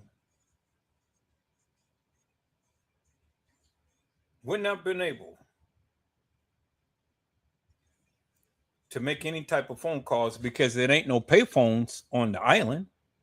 It ain't no lights on the island. He's definitely wasn't lying down upon no one's couch, peoples. Do you understand what I'm saying?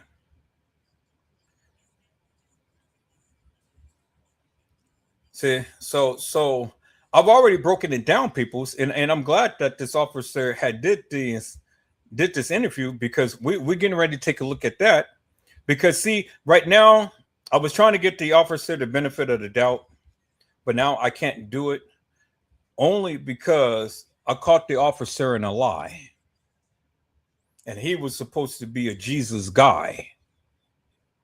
But see, the thing is, if he ever had Christ in his life, he wouldn't be sitting here lying, blatantly lying. See, I'm so glad that my friends had told me about this case because, see, I'm a very analytical person, people. So I break the shit down. I listen to what the people have to say, and then I bring it back up in their face and throw it back at them. If there was ever an emergency, well, then the Coast Guard would have been called first instead of getting permission from a mom that don't even know where they are, what they're doing, or anything. Her son is missing, and it is 11 o'clock at night.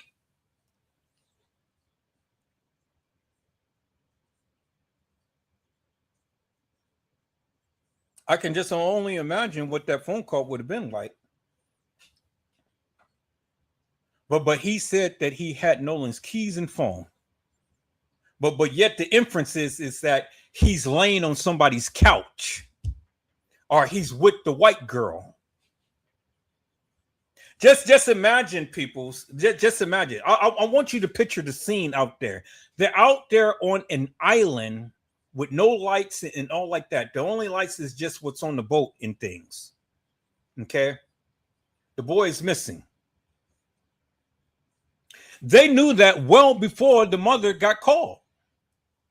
But see, the thing is, if the boy was so concerned about Nolan, well, then my thing is he knew well before 11 o'clock that Nolan was missing. And from the reports of what they said about Nolan seems to be a responsible kid.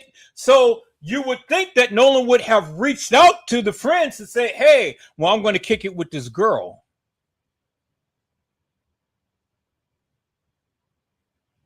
Now, see, the thing is, peoples, whatever happened earlier, and the plan was in motion.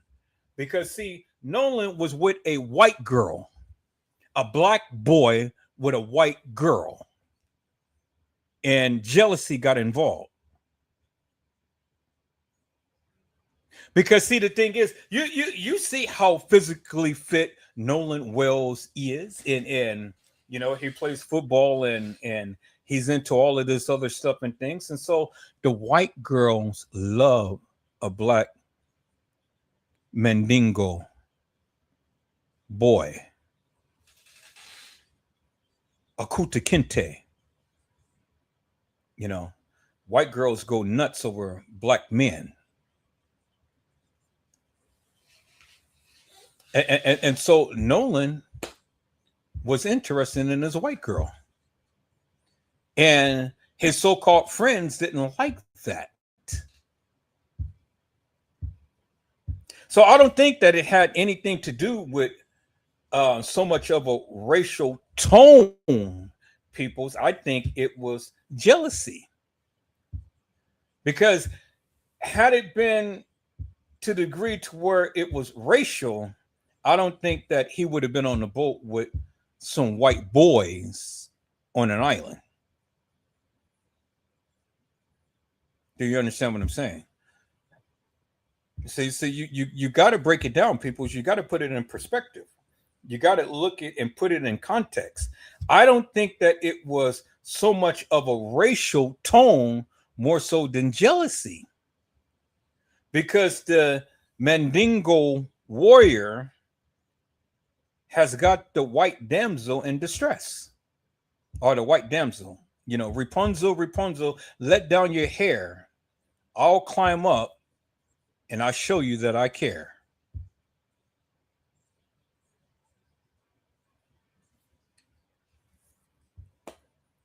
See, I'm already poking holes in the story, and I'm just now beginning to really get into this case, peoples, and really start to break this shit down.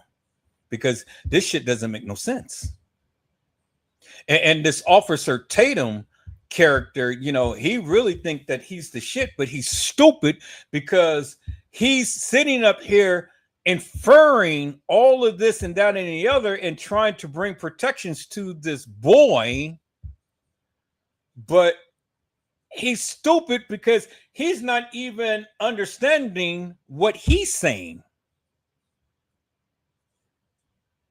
But he's trying to bring validity and credibility to what these boys is saying. And I'm already poking holes in their story. Officer Tatum. Do you understand what I'm saying, peoples? I see my peoples came into the house. Hello, Jenna, to you. How are you, ma'am? It is a blessing to see you on tonight.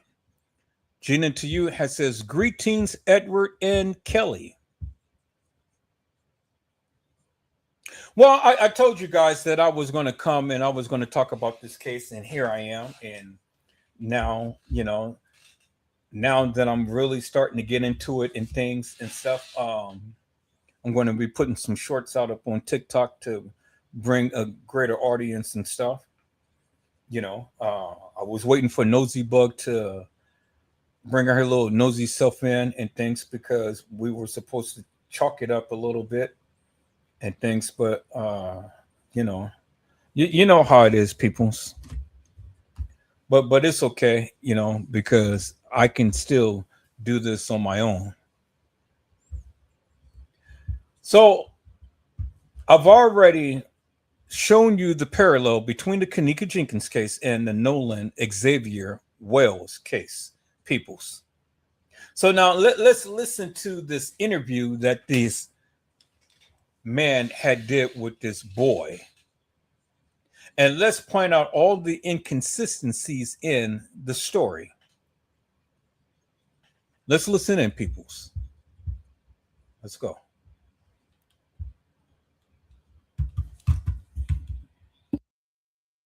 All right, Warren. We had a chance to get to know each other over the last 2 days. Went out to Horn Island, so I've had an opportunity to talk to you about a few things, and the things that you've told me have literally blown my mind. But the world haven't had a chance yet to hear your story, to hear Nolan's story through you, through his friend, and it's not just you; it's a bunch of y'all. But some of the other guys were afraid because of the threats and the violence that's been threatened against their lives and all of the above. But you decided that you wanted to take this bold step and give a statement and get your side out here.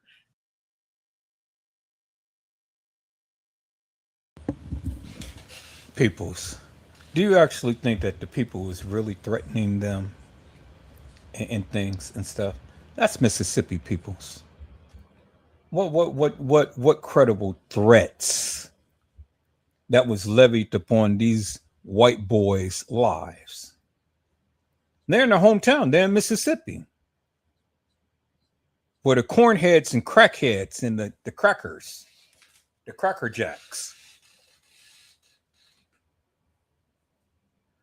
See. The thing is, people see when black people get oppressed.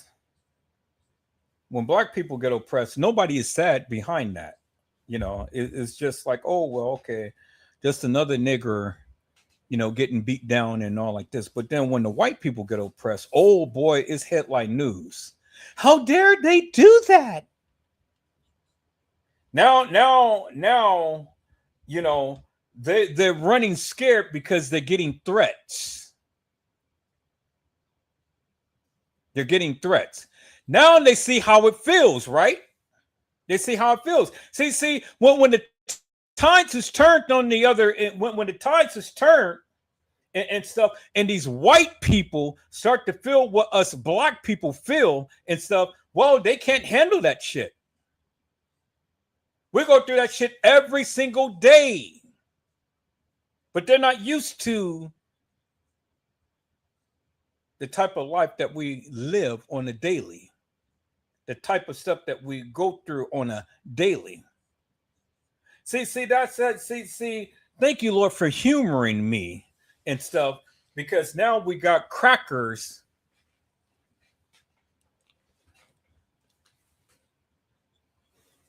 are being jackers. We got the cracker jacks popping off at the mouth. They just like popcorn. The crackers is cracking me up because now they're being threatened because a black man came up missing. Well, I mean, if the threats is credible and if it's real, oh well. Welcome to our world, crackers. Welcome to our world. Let's listen in, peoples, and see what this cracker has to say. And I want to start at the very beginning of all of this and ask you, what was your relationship like with Nolan? Who was he to you? Nolan, I could describe Nolan in a million ways. I mean, Nolan was not just a best friend of me, but he was a brother. I grew up through elementary, middle school, high school, and even our freshman year of college. You know, we talked on the phone all the time. We were really close friends. And I mean, Nolan was like a brother to me. And Nolan lit up every room he walked in. He always had a smile on his face. He always had something good to say. I've never seen Nolan get in an argument with somebody and say bad things about someone. You know, there's a lot of people that talk crap nowadays, and Nolan was never that person. Sweetest soul ever. And I mean, I had a great relationship with Nolan. I've never got in an argument with Nolan. We were super close, and I've never said or will ever have anything bad to say about Nolan Wells. Okay, so he's giving Nolan Wells accolades and stuff because he said that he's never been in an altercation. Nolan is the upright, upstanding black boy. He doesn't have anything bad to say. He said that he's his best friend and things. Does Nolan Wells' mother and father share in that sentiment with this guy? If they were best friends, did he ever sleep over in Nolan Wells' house? Did he ever meet the parents? Then I wonder what the parents has to say about this guy. And by the other people that would supposedly have been threatened, and he is the only one that chooses to talk and stuff. Well, is it that he wants to make a shine with the public to let the public know, look, I didn't have nothing to do with this. Nolan was my friend. We were good friends. So is he trying to get ahead and trying to paint a picture that he's this upright, standing, good citizen that really adores Nolan Wells peoples? Well, let's give him the benefit of the doubt. Let's give him the benefit of the doubt, peoples. Let's listen to what he has to say. Because see, the only thing is, the only way that we can really judge this boy, because we don't know him, is by what he says. So let's hold him to account by what he says, peoples. Because I don't believe that shucking and jive madness that the other kids were so goddamn afraid that they can't do an interview. That's bullshit. But see, people, I'm a child of God. And I believe in justice. And the Bible tells us, fret not ourselves because of evil doers. I believe that God is going to reveal the madness that has plagued this particular case. And I believe that those white crackers is going to be brought to justice, because from just on the outset of that, of what I know, peoples, I don't believe the shucking and jive story. Because if they was really concerned about their friend as they proclaimed, well, then they could have did the right thing in the beginning, but they didn't. And see, I'm not coming with all of these innuendos, and I'm not saying I know everything about this case and I'm solving this case and I know all of this and that and the other. But what I am saying is that of what my ears are hearing, I don't believe, peoples, because it doesn't cut the mustard. Do you understand what I'm saying? See, when a person is not here to be able to speak for themselves, now everybody tends to love them. Oh, Nolan was this great kid, Nolan this and Nolan that, and so on and so forth. Well, I can tell you one thing about Nolan, peoples. Nolan drank beer. So don't give me this shuck and jive madness that Nolan was all of this in a cup of tea, that he ain't never cursed, he ain't never drank.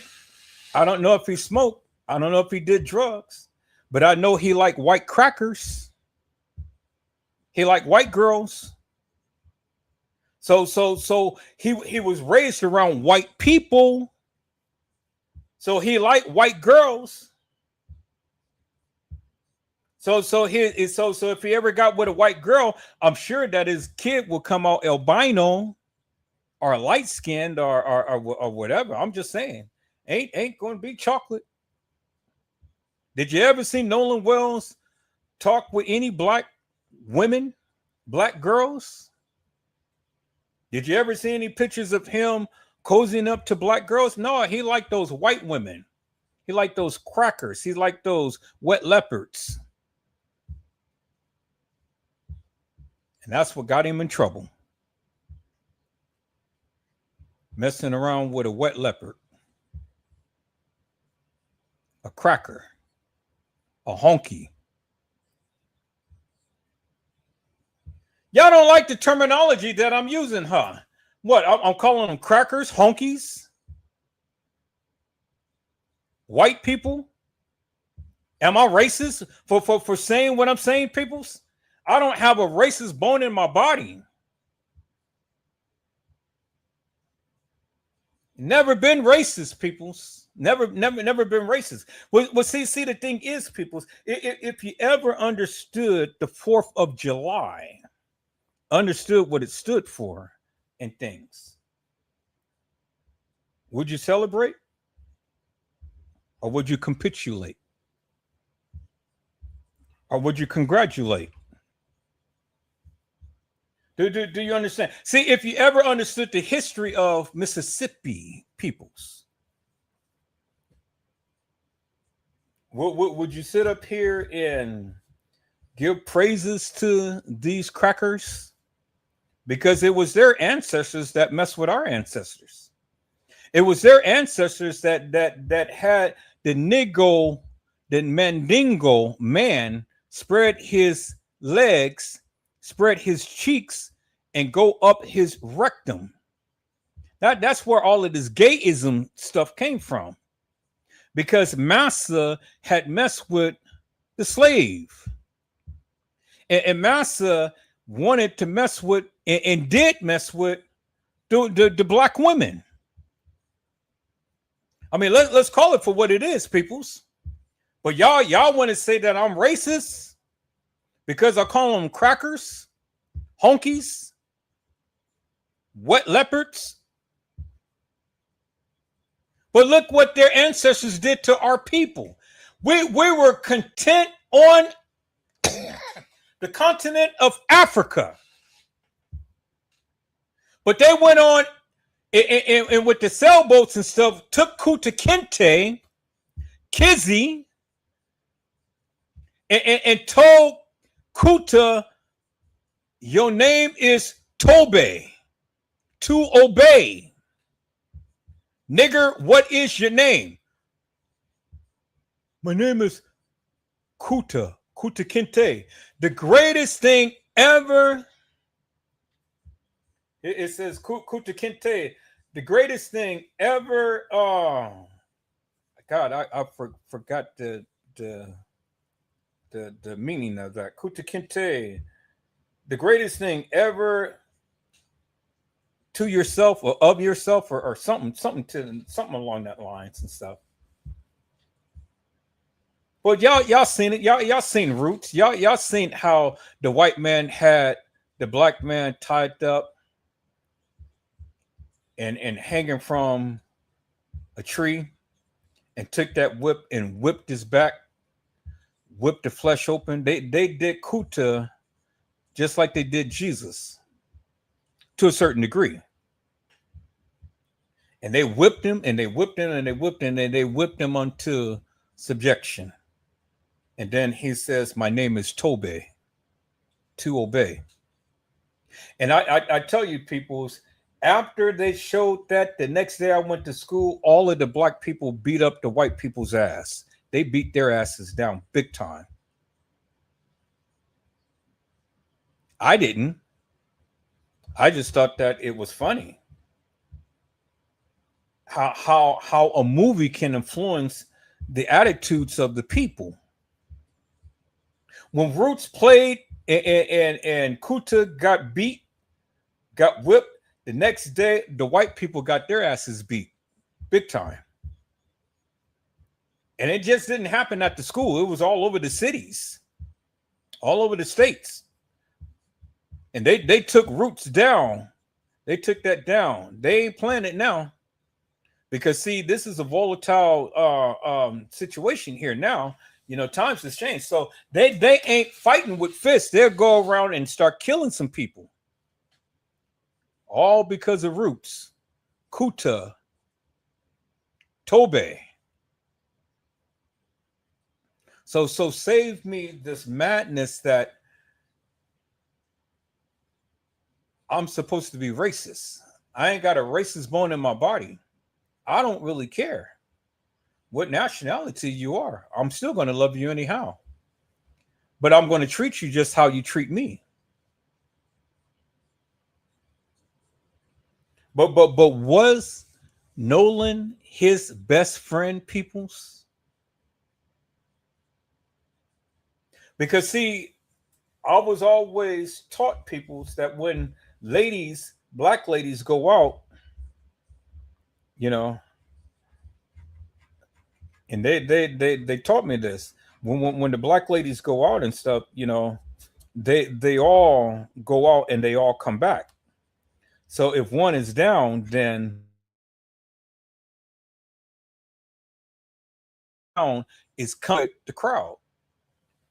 It's coming with coming back home with them. Leave no man behind. No woman behind. But see, he wasn't amongst his race. It'd have been something different had Nolan was checking out a melatonin woman or melatonin girl, somebody of the same race or color. These people wouldn't have mind. They wouldn't have cared. He would have came home then. Had it been a black girl, but because it was a honky,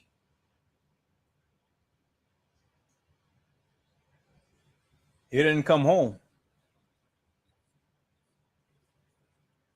But was that racial or was that jealousy?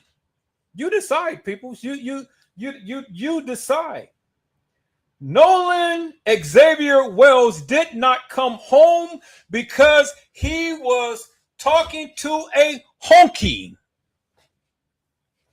a white girl, a Chick-fil-A.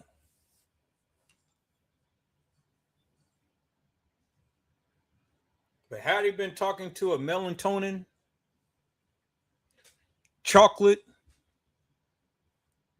brown round, but no, notice one thing, people. Notice one thing. Did you see black girls on the beach out there partying? I think Nolan was the only black guy out there, or the black person out there, because from all of the videos that I've seen and stuff, I didn't see no black person.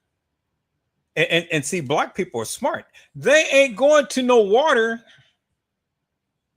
Not in Mississippi. Hell no.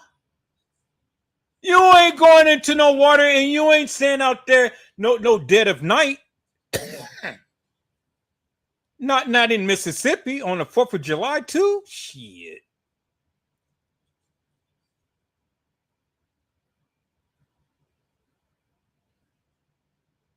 Nah, they black people ain't doing that. Black people, they ain't that stupid, you know, put themselves in harm's way like that.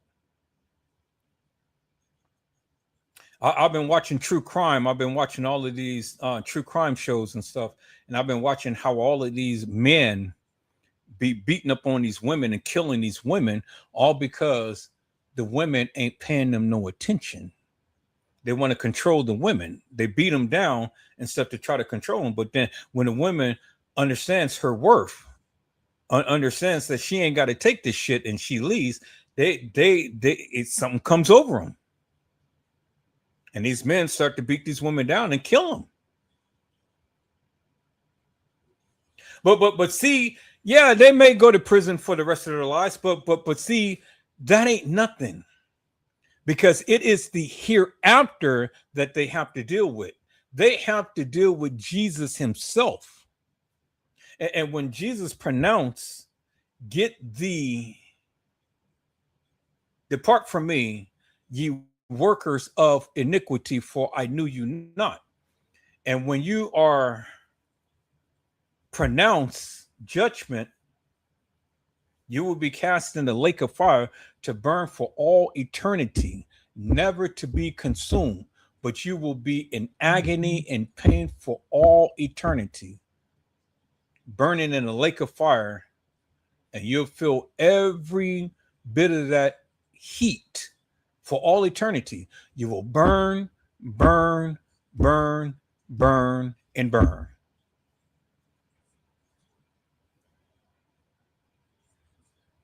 Well, look at Grayson. Grayson had killed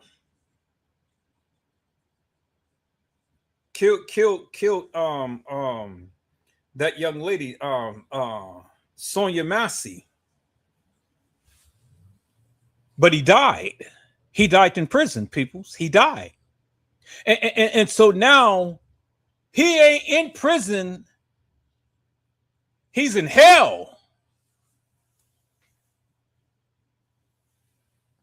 And you think that the Lord is going to have mercy upon him when he took out one of his children and didn't have permission to do so?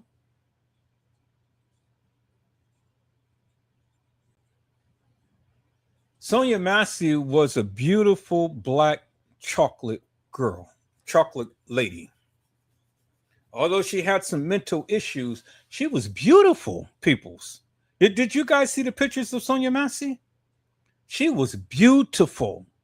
She may not had it all there, but she had enough there to be able to, see about her home, see about her children. She had enough within her to call out the demon. She knew who her father is. And so when she called out the demon rose up and took her out of here. And so the thing is, peoples, yeah, she's in heaven, I believe, because she called upon the name of Jesus. So she's not suffering, but that man is for all eternity. See, and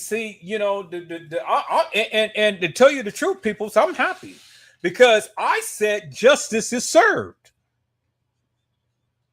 He got what he is going to get, and he's getting it now. We may not see it, but see,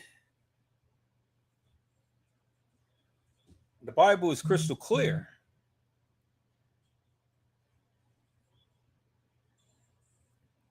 And so I don't fret for all of the evilness that these people do, because see, the thing is, they may suffer a little bit here on earth, but in the hereafter, they have all eternity to think about what they did. And God is not pleased with that, especially when you take the lives of one of his loved ones, his creation. We are all of his creation, and we have to treat each other with love, respect, dignity. But when you do things to each other and stuff, well, God doesn't like that, especially when you take one's life. You didn't give it, so who gives you the right to take it? And we're going to talk about the Sonia Massey case again, peoples, because now Sean Grayson is gone. He's gone. Goodbye. Good riddance. And if we had ever a place to where we can be able to take a peekaboo in hell, man.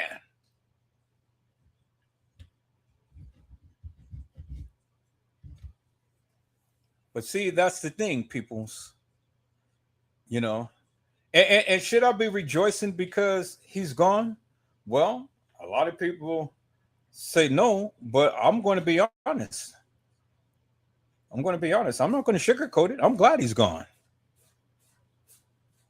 And I'm glad that he's suffering. Because he left a lot of people back here to suffer in a major way. And I know that's bad. That's not the will of God. I'm sorry. I'm sorry, Lord. But that's just how I feel. You know, so that's how I feel. He's got what was coming to him. And so these white boys right here, the ones who refuse to do an interview because they have had some death threats taken upon them. Well, if that be the case, well then, you know, hey, that ain't nothing, because you guys are going to court and you guys are going to be convicted because you guys are guilty as sin. Yeah, and I'm saying that they're guilty, peoples, because again, their stories doesn't add up. See, if you were ever a truth bearer, if ever you sat here and all of your stories had been corroborated and you were telling the truth and stuff, well then your folks, your folks, the judge, the coroner, the police officer, the sheriff, all of these people who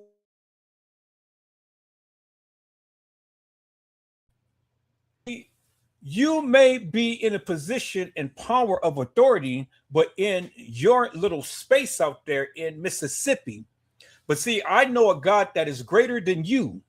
I know a God that has greater power than you. And he can and he shall do the impossible. See, the thing is, I'm praying that the Lord will reveal in this case the heinous madness that these kids have done, because they did something. I don't know what they did, but they did something. They did something, and they need to be brought to justice. So sue me for defamation of character and all like this and stuff. But I don't care. I'm going to be live after live after live after live after live, and I'm going to call your madness out. Defense attorney, my name is Edward Joseph, and I'm going to talk about this case, and I'm going to talk about your clients, and I'm going to post everything that I can about this case. And I want you to watch my lives, and I want you to come and sue me. Because see, the thing is, I'm not here trying to defame the people, because the people are speaking for themselves. I'm here to call out the bullshit and madness that they're speaking. See, defense attorney, this is the difference between Edward Joseph and all of these people and the so-called officer here, who's a white cracker in black skin. See, I don't have to sit here and try to defame this man or talk about him and stuff, because you can already see what his motives is. You can already see who he is and how he is. The Uncle Toms and all like that. I'm not going to get all into that. Officer Tatum, you stupid man, because see, you're getting on national TV and trying to defend these people, but see, the various things that you've been saying and stuff doesn't make sense to me. Officer Tatum. Officer Carrot Stick, Officer Potato. You know, you stupid. Because see, you said some things that was very important that I don't even think that the American people have even realized. Officer Tatum, you said that they had Nolan Xavier Wells' cell phone in.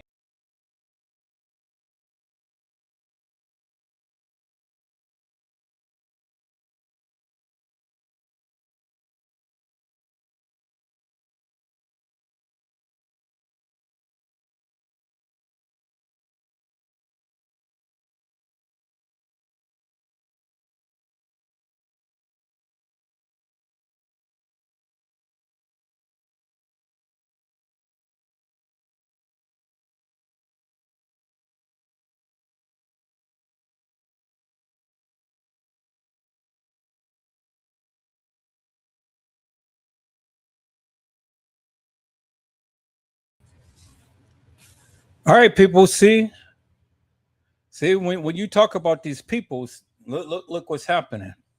They're trying to silence me. Never fails. The powers that be all the time want to try to silence the people, but I won't be silenced. I'm going to speak my piece, Officer Tatum. You know, I'm not going to sit here and vilify you and call you Uncle Tom and all like this and stuff. I'm just going to just tell you how stupid you are. Because with all of this so-called evidence that you proclaim to have and things and stuff, it ain't helping the white boys, Officer Tatum. It ain't helping these white boys. So you can hold on to all of the evidence that they submit to you, Officer Tatum. Because at the end of the day, it ain't helping them one bit. You doing more damage to their case than anything. You stupid. You said, and I quote, he called to get permission to call the Coast Guard. But that's not what the text said, Officer Tatum. You're sitting up here instigating and inferring that Nolan was lying on somebody's couch. Are doing this and that and the other. But no, Nolan was with the cracker girl, the white girl. And the boys got jealous. That's all it is. That's all it is, Officer Tatum. But you said one important factor, Officer Tatum. You, sir, said that the boy had Nolan Wells' keys and cell phone. I want you guys to listen to what Edward Joseph had said. Officer Tatum said that the boy had Nolan Wells' keys and cell phone. So understand that.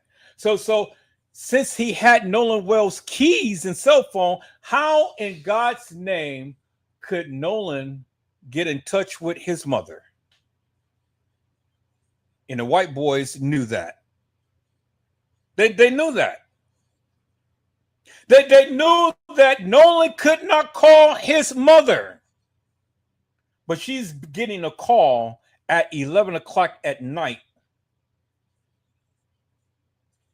And these boys were supposed to be stuck on an island.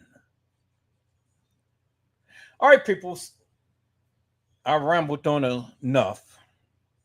Let's look at this interview, people, and let's call these suckers out for the madness that both of them speaks. Peoples. Let's go.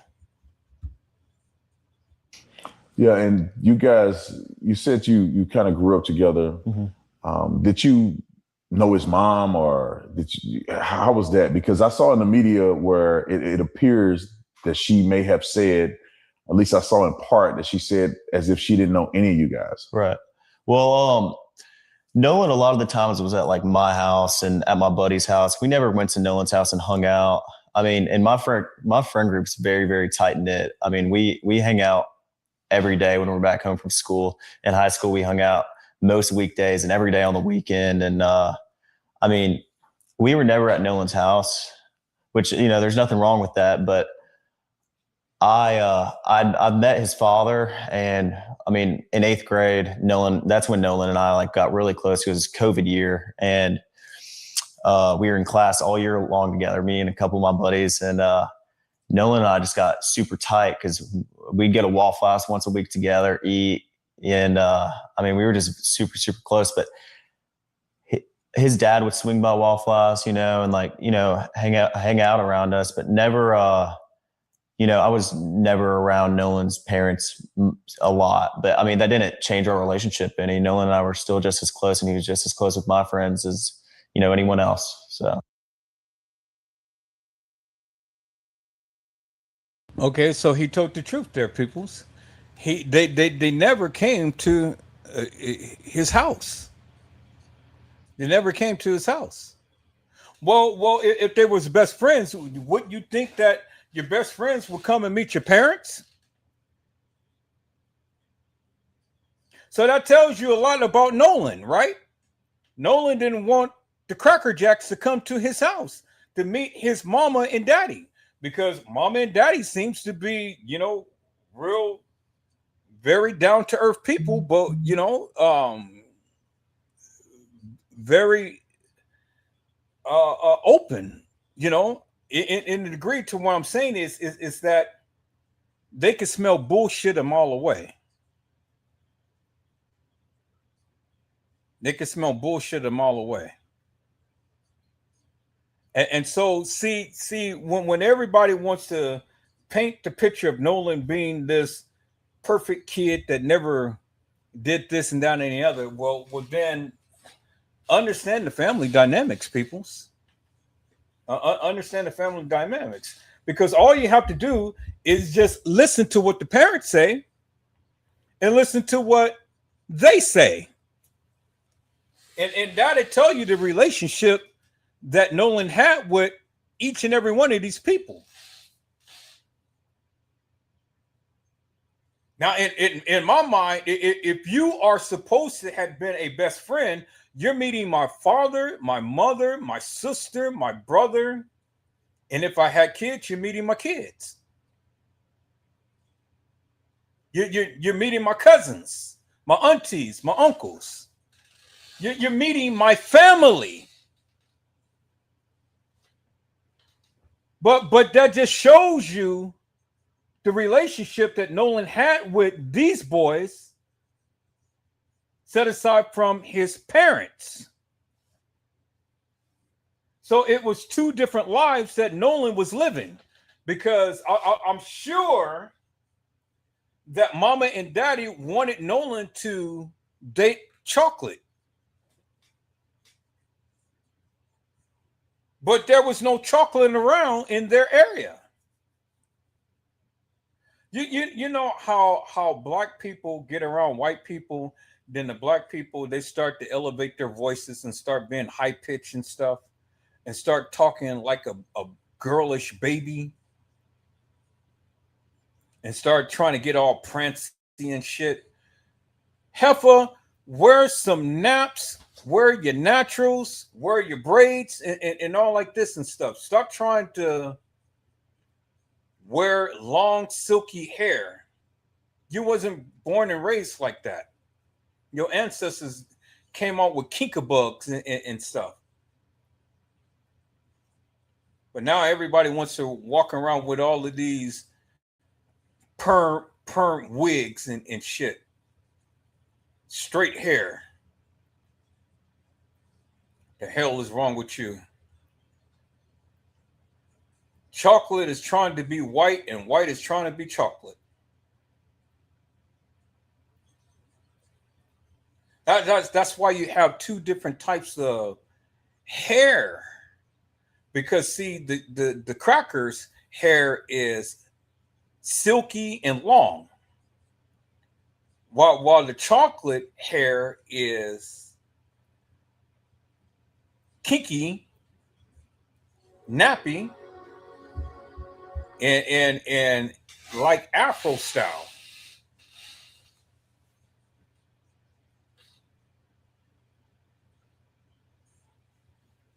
Well, you see the relationship, peoples. I don't have to tell you. I can already see it. I don't know what type of relationship Nolan had with his parents and things and stuff. You know, everybody all the time want to say, "Well, my kid is the good kid," and things like that. No, Nolan can be something totally different outside the scope of the eyes of his parents. I don't know. I don't know. Did you ever see any videos of Nolan and his interaction with the people? Because that'll give you a sense of how he was.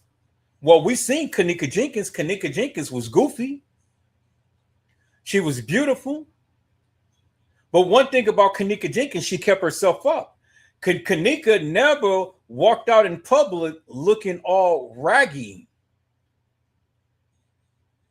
Do you understand what I'm saying? So Kanika had ass and she had class. Let me say that again. Kanika Jenkins had ass in class. And better than some of you. Do you understand what I'm saying? So she may have been ghetto fabulous, but she had ass in class. But she was goofy. She was dingy. But she had a heart. And see, the thing is, peoples, everybody wanted to mimic Kanika. She was a leader, not a follower.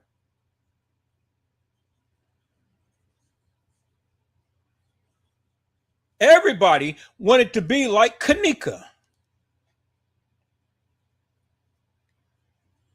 So when we talk about this case of Nolan Xavier Wells, peoples, let's dive in a little deep and let's take a retrospective look at his life and see who he was. Because see, the thing is, everybody has an opinion about Nolan. I don't know the boy. You know, I want to see more videos. I want to see more pictures. I want to listen to more commentary that the people have to say about him and things to get a sense of who he was and how he was. But the one thing I can't say about Nolan is he had a taste for crackers. Now, I don't know if he put some peanut butter on it. I don't know if he put some jelly with it. But he had a taste for crackers. And see, black men, let me tell you something. Be careful by messing with the crackers, because that's what gets you in trouble. Look at Emmett Till.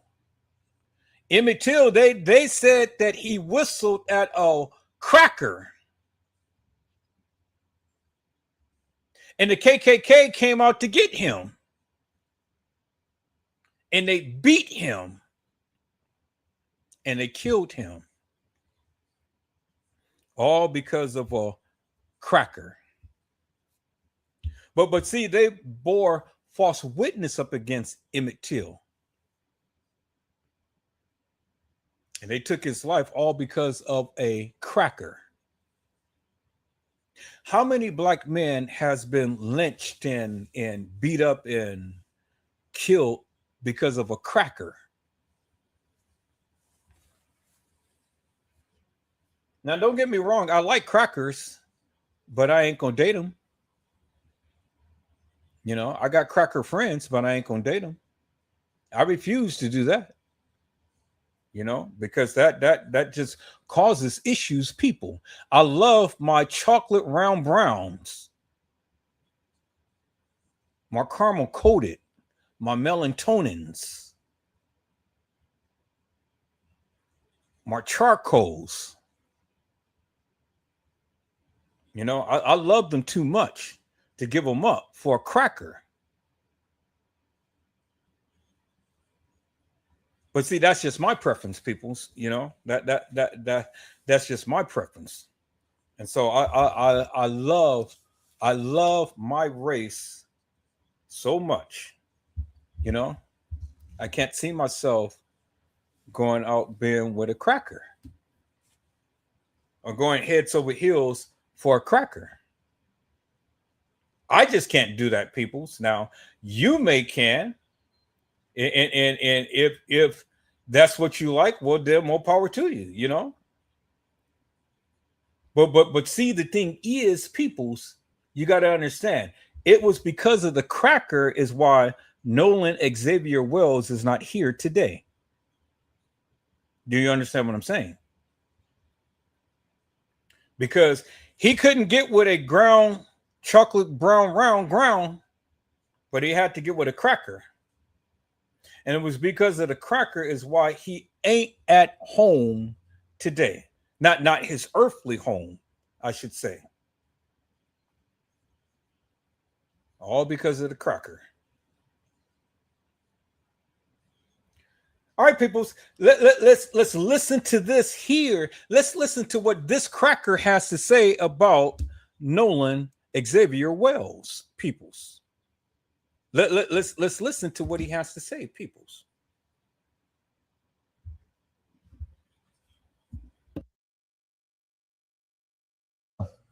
And walk me through the day of 4th of July where you guys were all going out. Right.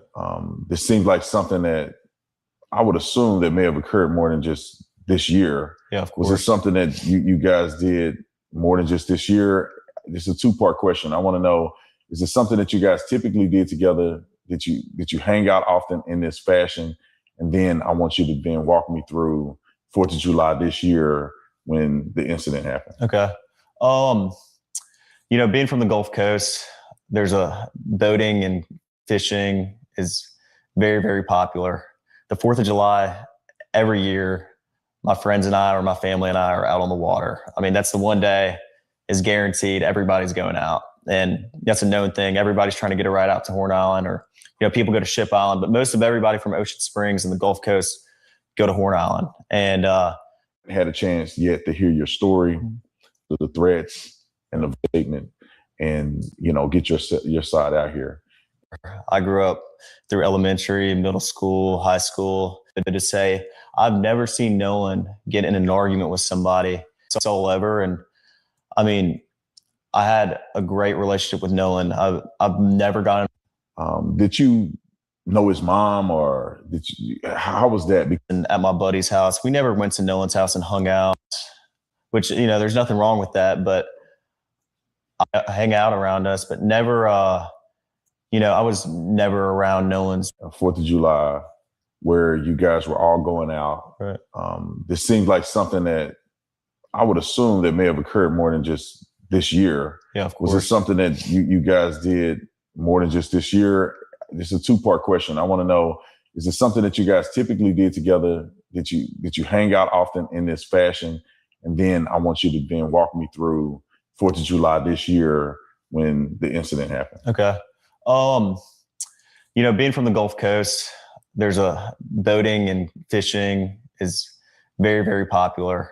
The 4th of July, every year, my friends and I or my family and I are out on the water. I mean, that's the one day is guaranteed everybody's going out. And that's a known thing. Everybody's trying to get a ride out to Horn Island, or, you know, people go to Ship Island, but most of everybody from Ocean Springs and the Gulf Coast go to Horn Island. And, you know, we went last year. Nolan was on the boat with me last year, and he was, I mean, this was a common thing. My friends go on the boat when we're home. Very, very common. That's what we like to do. My friends like to fish also, and like to go on the boat, not just fishing, but like to go on the boat, like to go on sunset cruises, like to do it all, you know, on the water, you know? And, I mean, Nolan loved to do that too. I mean, he was not like he was just like everyone else in our friend group. He loved to go on the water and, you know, have a good time with the guys. And that's what we did a lot. But 4th of July. So notice one thing, peoples. He's not really expressing anything. He's not really answering the.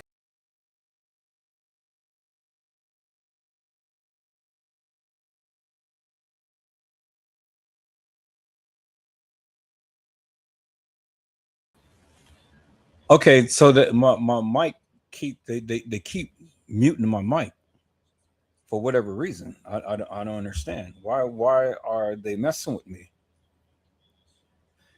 Like I said, peoples, crackers. That's what crackers do. Crackers get on the water. You don't see a group of black folks getting on water or going and trying to go to an island or Horns Island or anything, and especially for the 4th. You don't see black folks doing that. You see crackers do that, but you don't see black folks doing that. And see, like he said, Nolan came with him last year, but Nolan ain't going to come with him next year. So Nolan may have came last year, but Nolan ain't coming next year. Do you understand what I'm saying? That was it for Nolan. So, Nolan ain't going to be spending no more 4th of July's with him going to Horns Island or anything. Do you understand what I'm saying, peoples? So that was Nolan last time. Now, was it Nolan's fault for going out and wanting to talk and be with a cracker? Because it was a cracker that got him jacked up.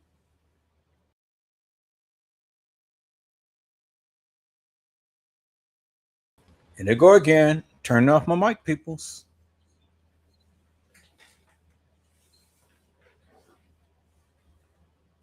Well, y'all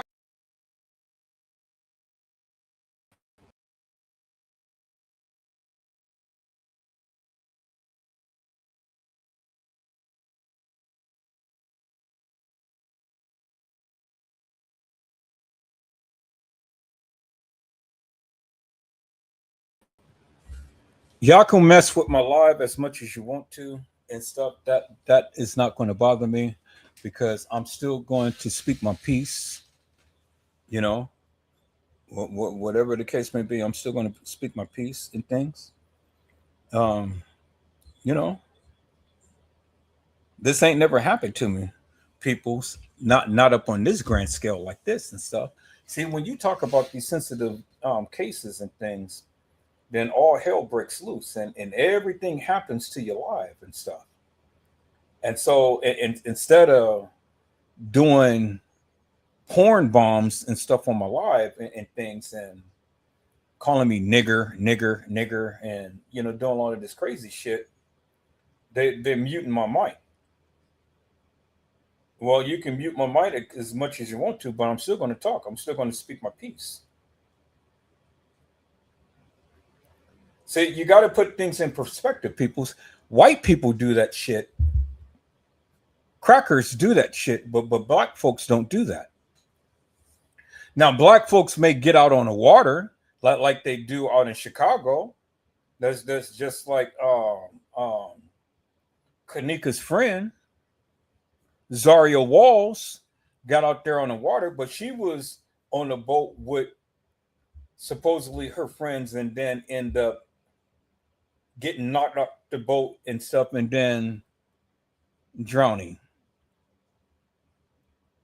But you got to be careful who you call friends, people, because not everybody is your friend.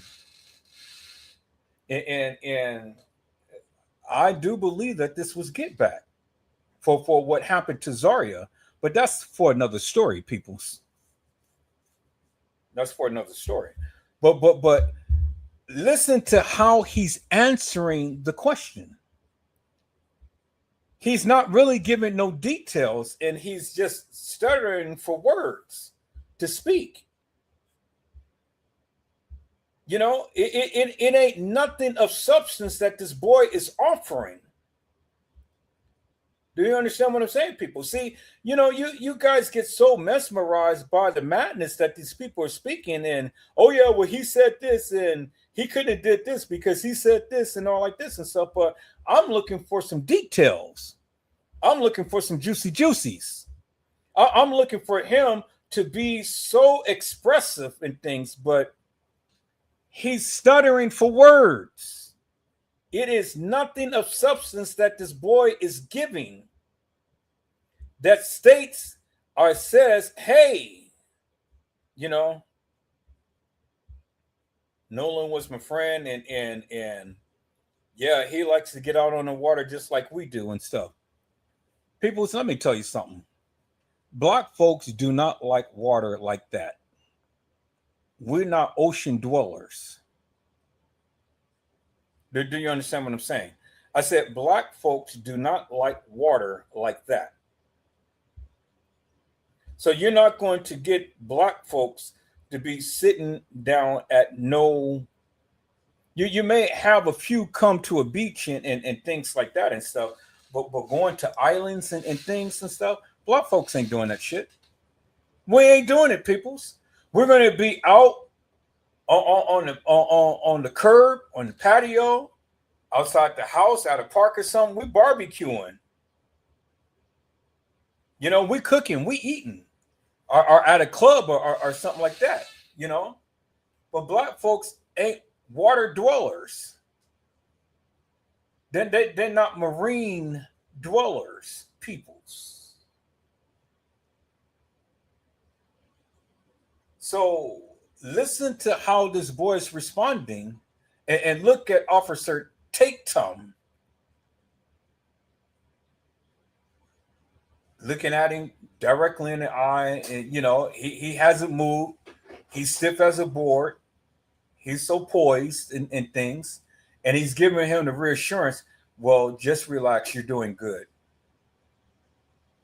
While the boy is over there stuttering for words and stuff. Well, this is what we do. Well, this and that and the other and stuff. But he's doing all of this, and this is what we do and everything like that and stuff. But he ain't really saying anything. He ain't giving nothing of substance. So have you learned of anything that they do during the holiday season, peoples?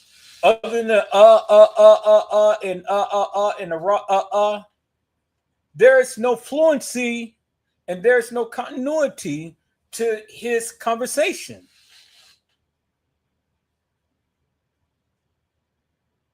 See, peoples,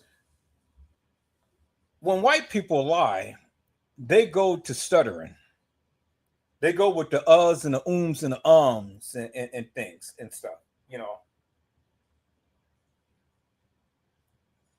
And when black people lie, they're good liars and things, but see, they go on and on and on and on and on. They go overboard and go over details. They give you way more details that ain't got shit to do with shit. And I'm like, well, goddamn, you're lying. You got all of this on just meeting this boy just what, a couple of hours for 2 days? Because certainly you didn't spend all day and all night with him, and you really got to know him. Come on, bullshit. You can't get to know nobody in no couple of hours and stuff. You got an agenda. You got a live to host. And I'm sure that these people are lining your pockets to try to make these boys look good. But you ain't fooling me, Officer Tatum. So you say that you were an influencer? I want you to watch my live, Officer Tatum. Because, see, I'm not going to sit here and vilify you and calling you all out your name and stuff. I'm just going to call you out for the madness that you're speaking. That's all. See, Officer Tatum, that's what Edward Joseph does. That's what I'm good at. Do you understand? That is what Edward Joseph is good at. Edward Joseph is good at listening to the people and calling the people out for the madness that they speak. And go ahead and throw that stuff that you be speaking of back in your face. That's what Edward Joseph is good at. So when you want to try to sue Edward Joseph, come on, bring that shit on. I'm ready. Because you honkies, you donkeys, you jackasses, you niggerettes, and all of the this and that and the other, yeah, I'm ready for you. I'll be the one to expose you for the nefarious madness that you speak. People, so let's listen to this bullshit, because this is bullshit. Again, I want you guys to take notice. This boy still haven't offered up anything, any information whatsoever to answer this man's question. Let's listen in. Everybody was out there. Like I said, like Nolan was always trying to go on the boat, trying to go out there with us. And he was always welcome to come. Nolan was always out there with us. And, but started 4th of July, you know, my buddies and I had talked about this week's upcoming, you know, everybody's very, very excited for the 4th of July from down here. Like it's a big thing. It's a big deal. Huh? Very, very big deal. And, I mean, I actually stayed with Nolan that night at my buddy's house, and I woke up at my buddy's house, and we went to McDonald's, got food.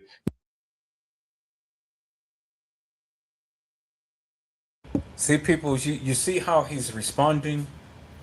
He can't see if Nolan was his buddy like he proclaimed and stuff, and they had such a great relationship, you can be able to narrate all of the wonderful things that you have done without the uhs and grasping for straws and this and that and the other.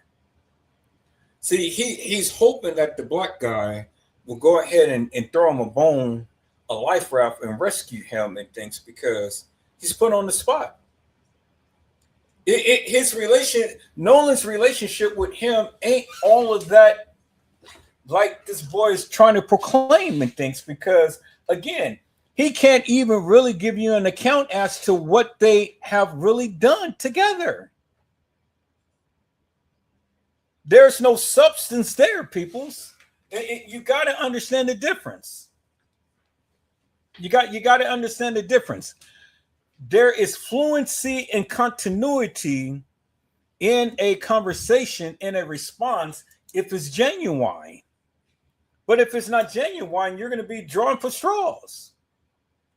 How long have we been listening to this and for the past couple of minutes now, peoples? I want you guys to take notice as to what he is doing, because again, I don't believe that this boy was Nolan's best friend. I think that was his acquaintance. I think, Nolan just had to have some people to hang out with and stuff. And, these was the boys that he did it with. But unfortunately, looking at crackers, you get jacked up. Let's listen in, peoples. Nolan was not with me. And I went and got breakfast. I had my buddy's boat hooked up to my truck. And first I ran to my house, then I went to McDonald's and came back, and the boat was already hooked up to my truck. My buddy Wyatt and I went, and with my buddy, and we went, topped the boat off, loaded it down with ice, and just got everything ready. Then Wyatt went and put his smaller boat in the water, which is the Palm Beach. He's an 18-foot Palm Beach. And I drove the boat from Fort Bayou boat launch to my buddy's grandparents' house. And that's where we all planned to meet up that day. And you say we all, who you talking about? You, Nolan, and how many people are going to meet you guys there? We had roughly 20 to 30 people coming on 3 separate boats with us. And so we were all following each other out there as one big group. You know, it wasn't just me and Nolan and a couple other of my buddies. There was 20 or 30 people spread out where we all met at the dock before, and then we departed to go to Horn Island. It wasn't just a couple of us. I mean, there were so many people, we had to split up between 3 boats, and we all left and all got there at the same time.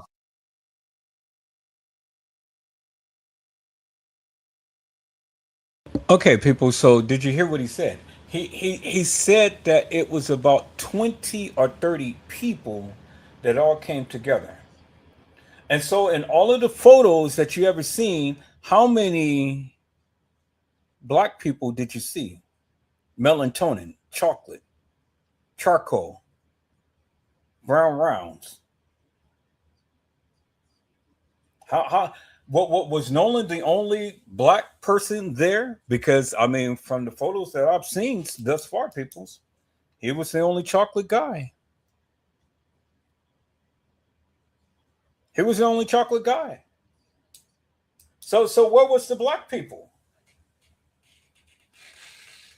And so they had 3 boats. So it was him and Nolan, but then it was all of his friends. So where was Nolan other friends? Did Nolan have chocolate black people friends that hang out with him? That could have been invited to Horns Island? Well, like I said, people, black folks don't go to islands.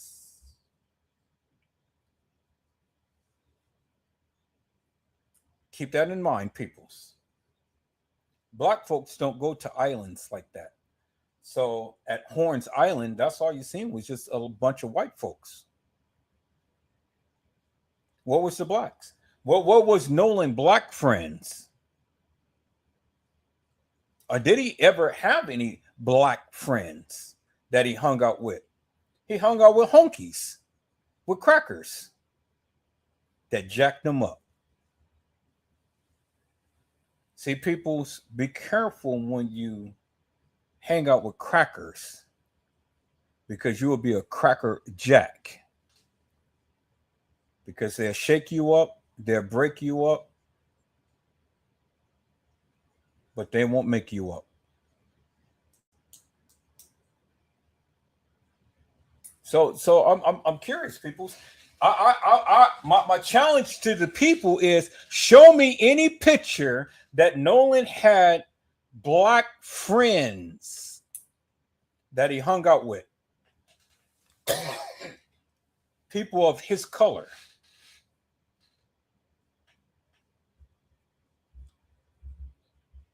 I see my peoples came into the house. Hello, Carmelo Turner. How are you, my friend? It is a blessing to see you on today. Carmelo Turner had says, salute. All right, people, let's listen to this madness, because again, notice how he can describe all of his honky friends that got together, and notice how that came out so fluently. But when it came to Nolan, it was and and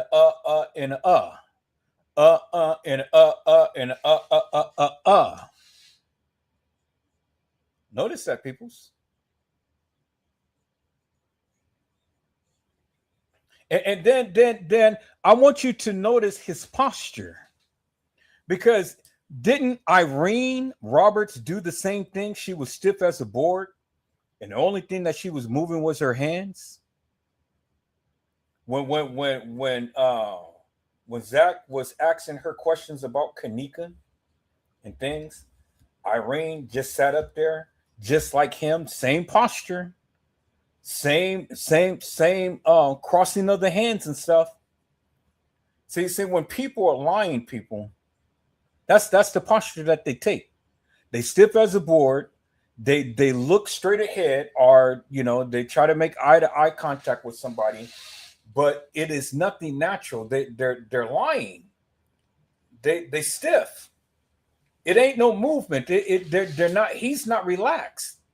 He's on a spotlight. He's trying to convince you, me, and everybody else that he's not guilty. Notice the difference, peoples, between Irene Roberts and this guy.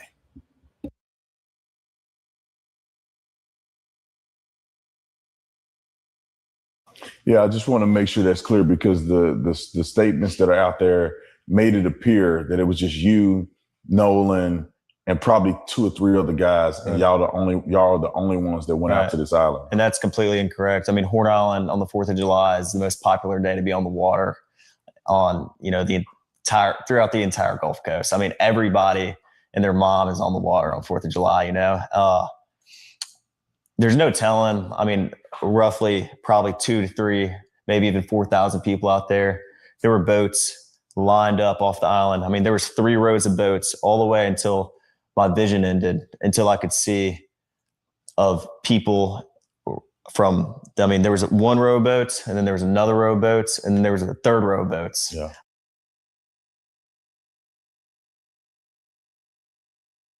And see, peoples, you notice there was 1 row of boats, another row of boats, and a 3rd row of boats. All of these boats that's out there, 3,000 to 4,000 people that's out there.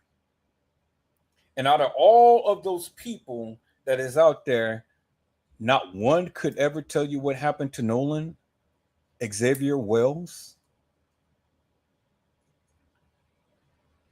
You see, people, you see where I'm going now? Out of all of the thousands of people who he had described that's out there with all of the boats lined up and stuff, could not one person come back and say, this is what happened to Nolan Xavier Wells? Nobody's seen where he was? Peoples? Out of all of the thousands of people that's out there? See, the problem is, peoples, Nolan is black. And when it's nighttime, it's hard to see black. It's hard to see black at night. And so it was 11 o'clock at night, pitch dark, black. What was the black boy? You couldn't see him.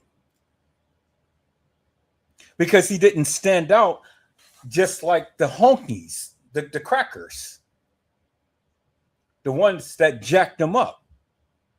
See, people's, the devil does things at night, in the dead of night, peoples. That's when the devil is active, is at night. You know that song, the freaks come out at night. The freaks come out at night. The freaks come out at night. The freaks come out. The freaks come out at night. Well, Nolan, when it was nighttime, is when they made their move. Because they wasn't going to make their move in the daytime because everybody could have saw what have happened. But because it was at nighttime, peoples, and Nolan was black, people couldn't see shit because it was dark. It was Horns Island in the state of Mississippi.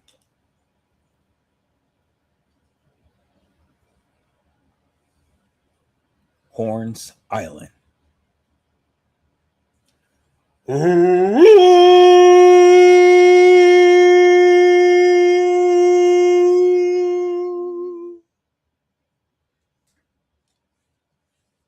Notice how things happen in the dead of midnight.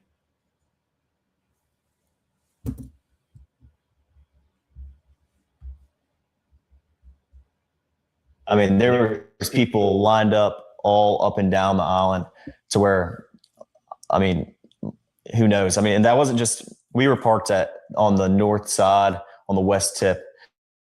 It wasn't just there. I mean, there's tons of people packed out on the south side and on the east end and in the middle of the island. But just where we were, I mean, there was easily 1,000 people. It wasn't just us. Let's go back a little bit. Mm-hmm. I want to go back to you guys at the dock, getting on the boat, You're saying there's multiple people, probably 20 or 30 people getting on 3 boats. Right. What boat were you on and what boat was Nolan on?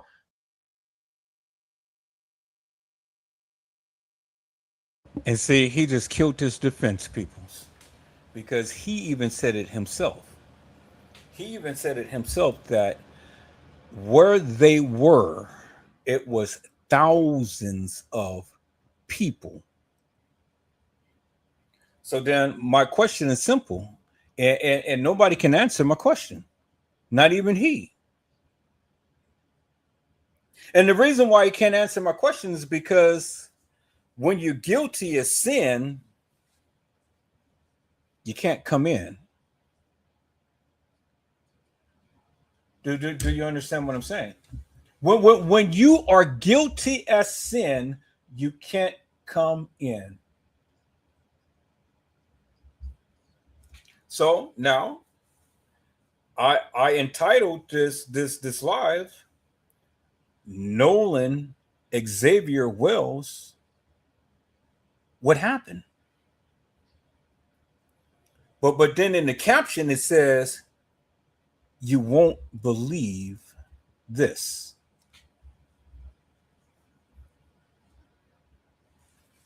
Now look at it, people. Look at it. He's on the boat with crackers. Where is his black friends? Look out in the distance behind them, peoples. And just imagine when the sun goes down, it is pitch black dark. Nolan never stand out at night. And notice how everybody has an excuse for where he could have been. Now, if Nolan Xavier Wells was as responsible as the people proclaimed and things, how in God's name did he get into a situation like this? Because if Nolan Xavier Wells was responsible, this wouldn't have never happened, right? Unless it was something that was beyond his control. Because a responsible person wouldn't put themselves in harm's way. Do you understand what I'm saying? A responsible person would have reached out to some family members, to friends, and kept them up an update as to what they're doing, where they're going, et cetera, et cetera. That's what a responsible person would do. And so I'm listening to all of these things of these people trying to classify Nolan Xavier Wells as being this type of kid. But can you really believe them in how they're trying to portray this kid?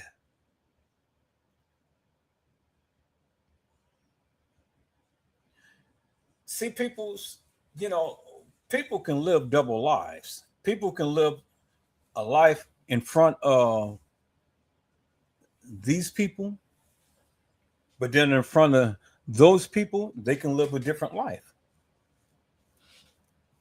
And so, it's the true nature or the true life coming out about Nolan Xavier Wells, peoples? I mean, are we getting a good, wholesome picture of Nolan Xavier Wells? Well, that's up for you to decide, peoples, not me. You decide that. But was Nolan Xavier Wells responsible? What was it? Was he a responsible kid? Only time will tell, peoples. Because we have to continue to look at this and analyze this and see, what is it that happened to Nolan? Because everybody tends to have an excuse as to what he was doing. But in stark contrast, people, if you really look at it, nobody knew what he was doing. and nobody knew where he was. So by just that own admission itself, that tells me Nolan Xavier Wells wasn't as responsible as the people proclaim. Because then nobody know where he was. Or if they did, they ain't telling you. So by their own admission, peoples, they are showing Nolan Xavier Wells to be irresponsible. Because what they're basically saying is he didn't check in. He didn't check in, peoples. And because he didn't check in, he couldn't get in. He couldn't get back on the boat. Because he was irresponsible. He didn't reach out to us to come back to the boat, to come back home to safety.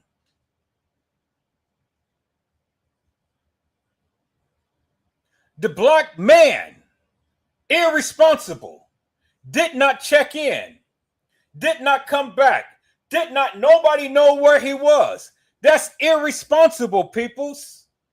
And that's the picture that they're painting of the boy. They said that Nolan Xavier Wells was irresponsible. And that what happened to him was his fault because of his irresponsibility. They said he was drinking. They said Kanika was drinking. They said that Kanika got up and was roaming the halls of that establishment. That she was so mad drunk. But all of these people at the hotel roaming around the halls and in the rooms and, you know, this and that and the other, but nobody happens to see this girl walking the halls of that establishment.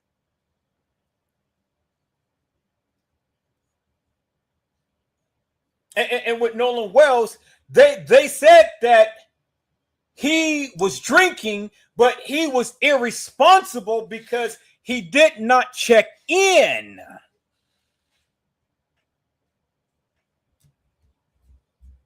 It's funny how the only black guy out there on Horns Island never checked in. And everybody's coming up with all of these assumptions and things. Are they're saying this and that and the other? You know, everybody said, well, you know, he could have laid on a couch.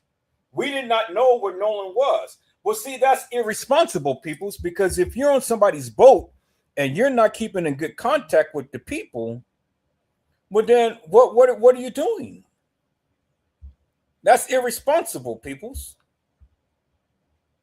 You can't tell me Nolan Xavier Wells was responsible because of the simple fact that he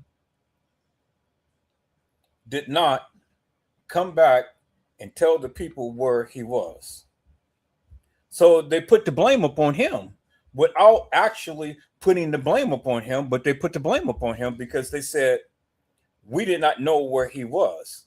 They knew where everybody else was, but they didn't know where Nolan Xavier Wells was. And why is that, peoples? It's funny how all of the thousands of people, everybody is accounted for except for Nolan Xavier Wells. The black guy. The only guy that never was accounted for. In the Kanika Jenkins case, they said that Kanika got drunk and that Kanika didn't check in. And Kanika decided that she wanted to take a walk and roam the halls of that establishment. But see, the thing is, peoples, nobody knew where Kanika was. And she was not on Horns Island, but she was in a hotel. but still nobody knew where she was. Well, nobody knew where Nolan was. And so out of all of the thousands of people,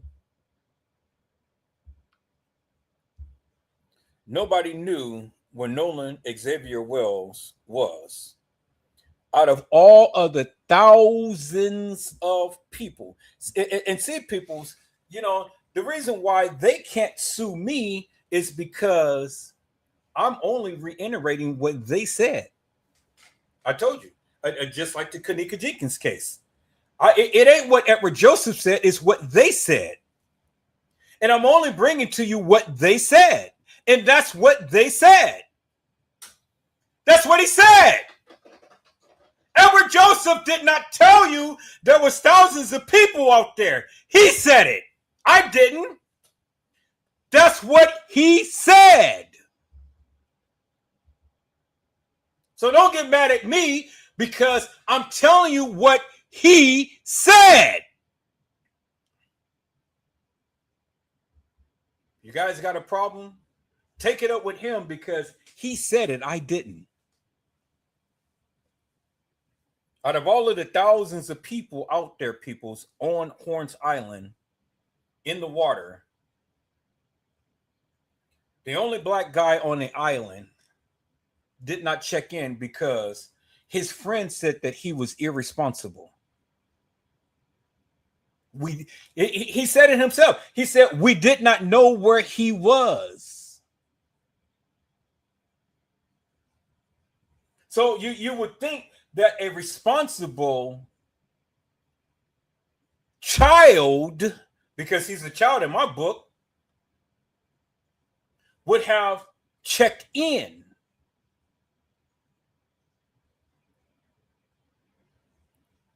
But based upon his testimony, he didn't check in. So because he didn't check in, he didn't win. Do you understand what I'm saying, peoples? I said he didn't check in. Out of all of the thousands of people out there, he didn't check in. So because he didn't check in, well then, does that make him irresponsible? It does. If he was that kind of guy that didn't follow directions, was that kind of guy that wanted to do whatever he wanted to do,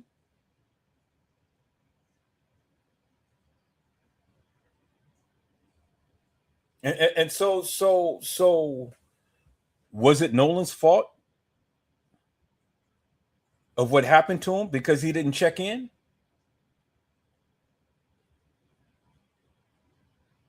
You decide, peoples. You decide. But let's listen to what this boy, this cracker, had to say, peoples. Nolan was on YX22 Triton. On the way out, I went with my buddy Bart because we had a lot of friends from college coming down. And Bart, I called Bart that morning. I was like, hey, man, can you take your boat out? And he was like, yeah, well, my dad's decided not to go. And I'll take the boat and I'll take you and your friends. Of course. I mean, he's a buddy of mine. Now, notice how he distanced himself from Nolan. Because now he's on the boat with Bart, but not with Nolan. Nolan was on a Trident, but he wasn't on the boat with him.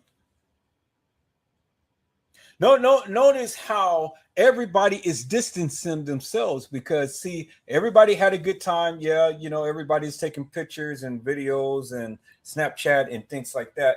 But when it gets dark, the excuse is we were drinking.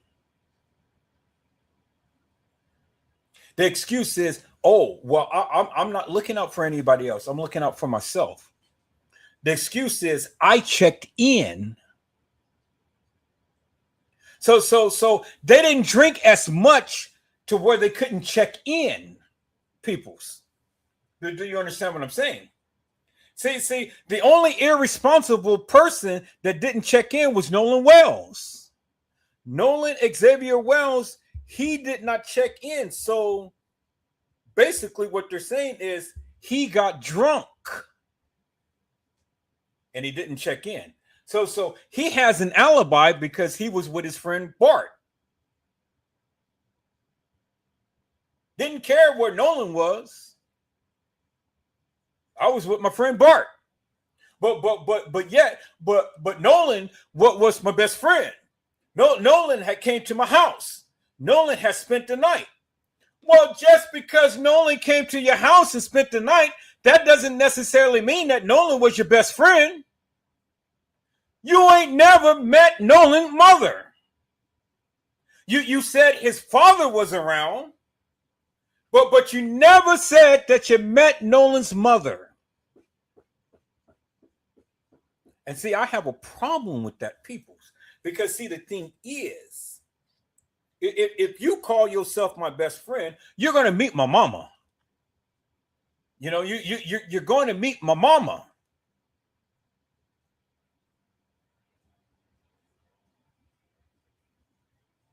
But you never met the mama.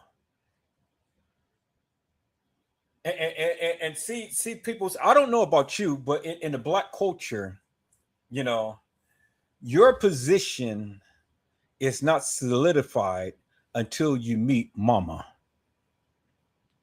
The boy wants to take the daughter out.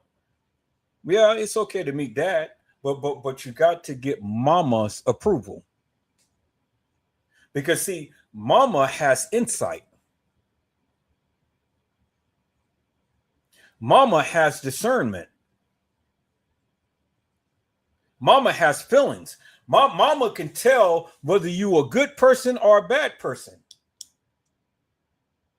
Mama understands. Mama knows. You can't put the wool past mama.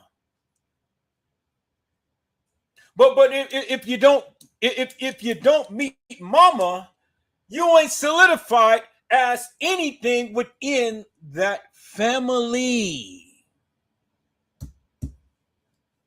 Do you understand what I'm saying? That's the Black culture, peoples. That's just what it is. I don't care what you say. If you're Black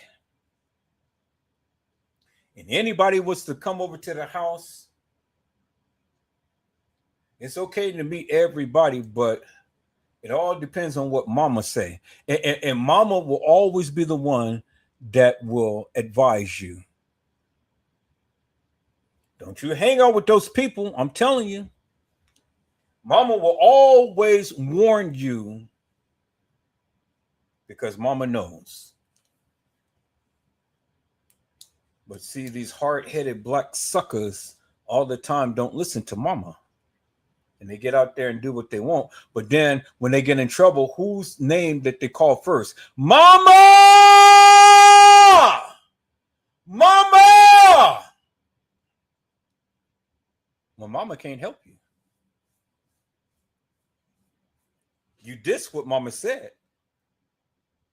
Mama can't help you. Although mama will always be there regardless. That's just the Black culture, peoples. That's a fact. I don't care. I don't care what you Negroes are you Black people that's supposed to be calling yourself Negroes or niggerettes or whatever the case may be. That's just standard in the Black community, peoples. If you don't meet mama, you don't solidify yourself within that family. You ain't part of the family. And mama will always be there to tell you the real.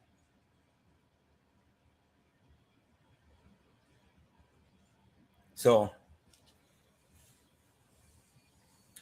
did Nolan put himself in a position because he was careless? Or was it to the degree to where it was beyond his control. Because only one or two things can happen, peoples. Either Nolan was careless or it was something beyond his control. That's it. That's the only two scenarios that you can look at. And I don't care how much accolades that his mama, daddy, brother, sister, family and friends, whoever, even you, say about Nolan Wells. Either he was one who was responsible or he was careless. And for the likes of me peoples, thousands of people being at Horns Island, I just can't understand or see for the likes of me how a supposed very responsible person that had good grades and did all of this, you know, I've heard all of the accolades about this young man and this and that and the other. Just make one careless mistake and don't come home. I can't see that, peoples. That doesn't sit well with me.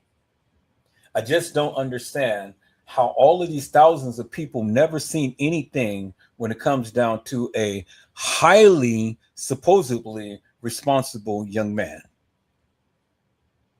He's the only person out of all of those thousands of people that this boy had described that didn't come home.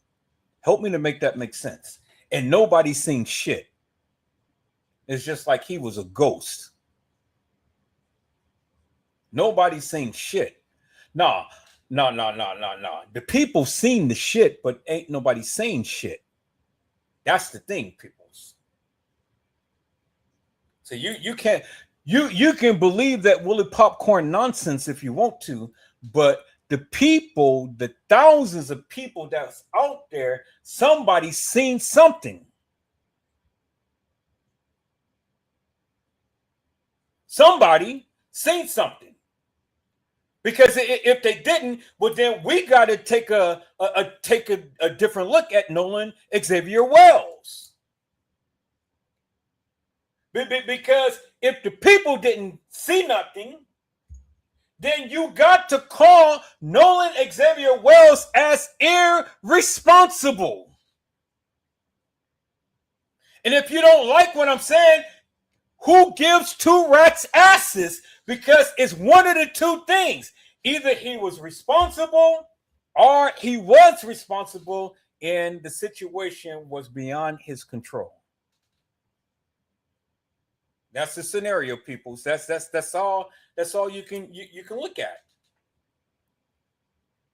You can't have it no other way. Thousands of people, but one person, one black person did not make it home out of all of the thousands of people that goes and celebrate at Horn Island. And all of the thousands of people was responsible, but one wasn't. So what's the boy so careless, peoples? Was he just that careless?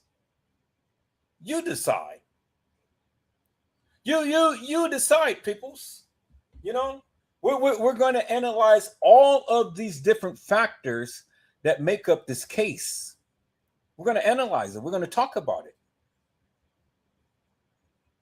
Because see, the thing is, peoples, you know, and this is what kills me. And this is what the YouTubers ain't even saying. Because I'm going to call it like it is. I'm going to call it just the way that I see it. Was he responsible or wasn't he responsible? What was the cracker so delicious that he was cracking up? That he lost his everlasting mind? And to want to stay with this girl on an island? And not reach out to his friends to say, hey, I'm with Katie Boo.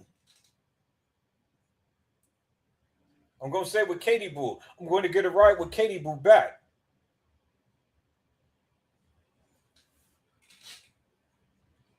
So for him not to reach out to his friends and tell them that I want to stay with Katie Boo, well, then that shows me that he's a black Negro that's irresponsible. Get mad at me if you will. I don't give a two rats' asses.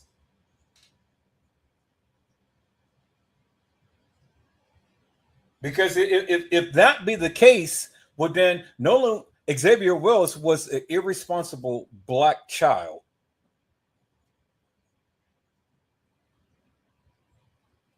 If that be the case.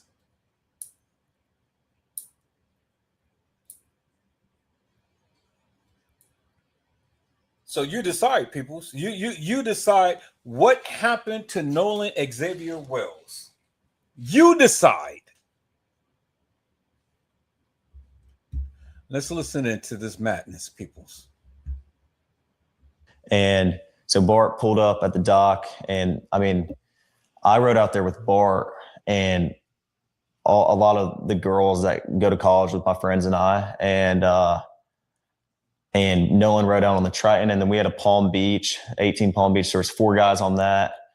There was like 8 people on the Triton, and then there was 8 or 9 people on the Triton, and then there was the rest of the group, which was probably ranged from maybe 10 to 15 or 16 people on my buddy's tide line, which is 24 tide line.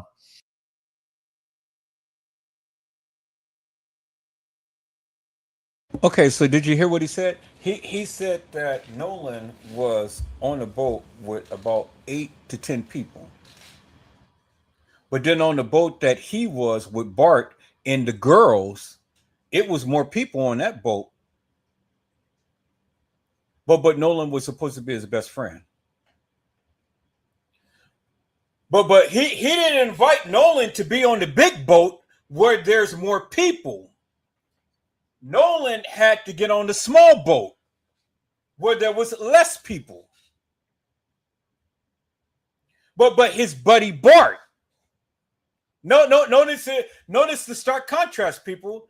Not my best friend Nolan, as he stated earlier in the interview, but I was with my friend, my buddy Bart, on the bigger boat.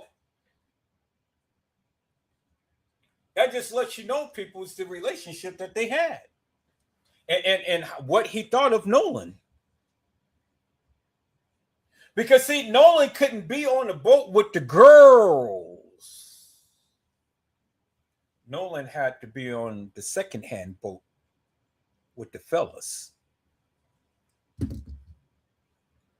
Boy, see, people, you guys don't listen, man. That's the problem. You guys listen to all of these goddamn YouTubers that sensationalize everything and stuff, but they don't break it down like Edward Joseph. They don't break it down like I do. Do you see what I'm saying? So, again, I asked the question, peoples. Was Nolan Xavier Wells responsible? Was he?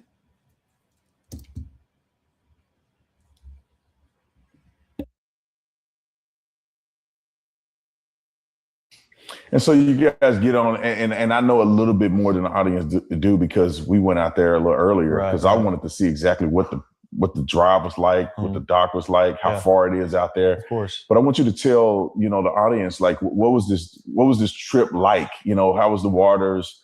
Did you guys do anything in between the time you rode and the time you get to the island? Was there music? Is it like a big party? Like what is that? Yeah, well, I mean, obviously music's blasting. It's 4th of July, man. I mean, everybody's really excited. And I mean, we had a lot of people loaded down. So obviously our biggest, we're just trying to make sure everybody, gets out there safe. And so, I mean, on the way out there, it was pretty calm. I think it was blowing like 3 or 4 knots. I mean, the waters were clear. It was a great day to be on the water. Sunshine, not cloudy at all. And I mean, it was a great day to be out there on 4th of July. And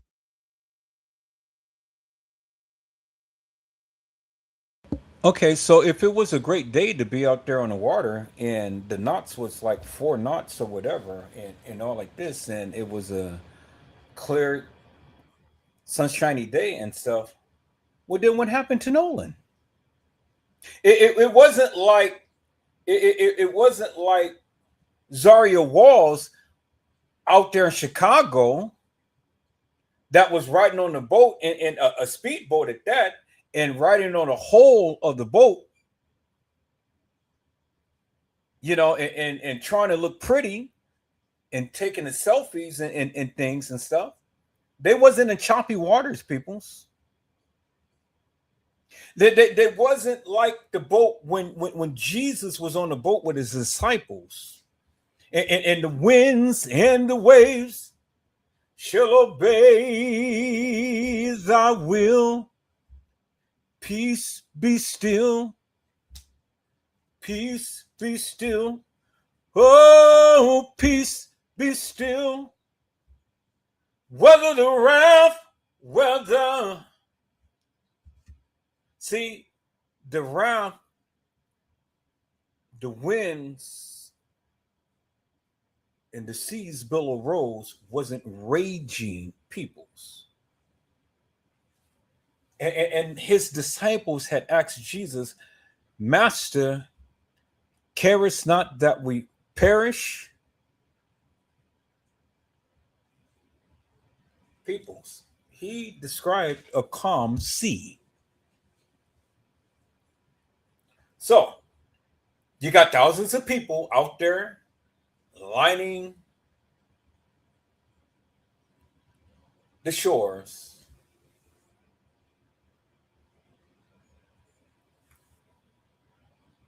And you got thousands of people lining the shores and things, and the seas was calm. What happened to Nolan Xavier Wells? What happened? Everything was just intact, peoples. Nothing was going on that was bad.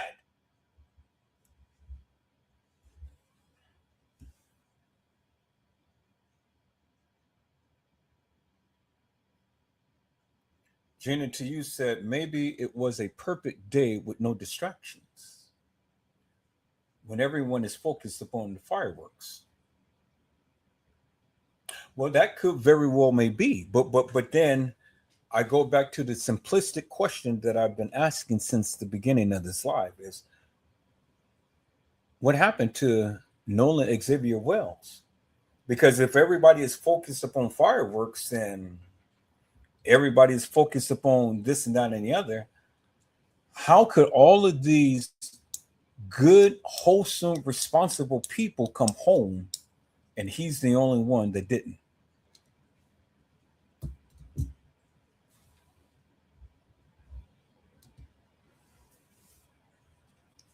The question is simple. How did that happen? You got all of these responsible people that made sure that they made it home safely. They wasn't too distracted by the fireworks. They wasn't too distracted by drinking. They made it home. He didn't. So was Nolan Xavier Wells irresponsible?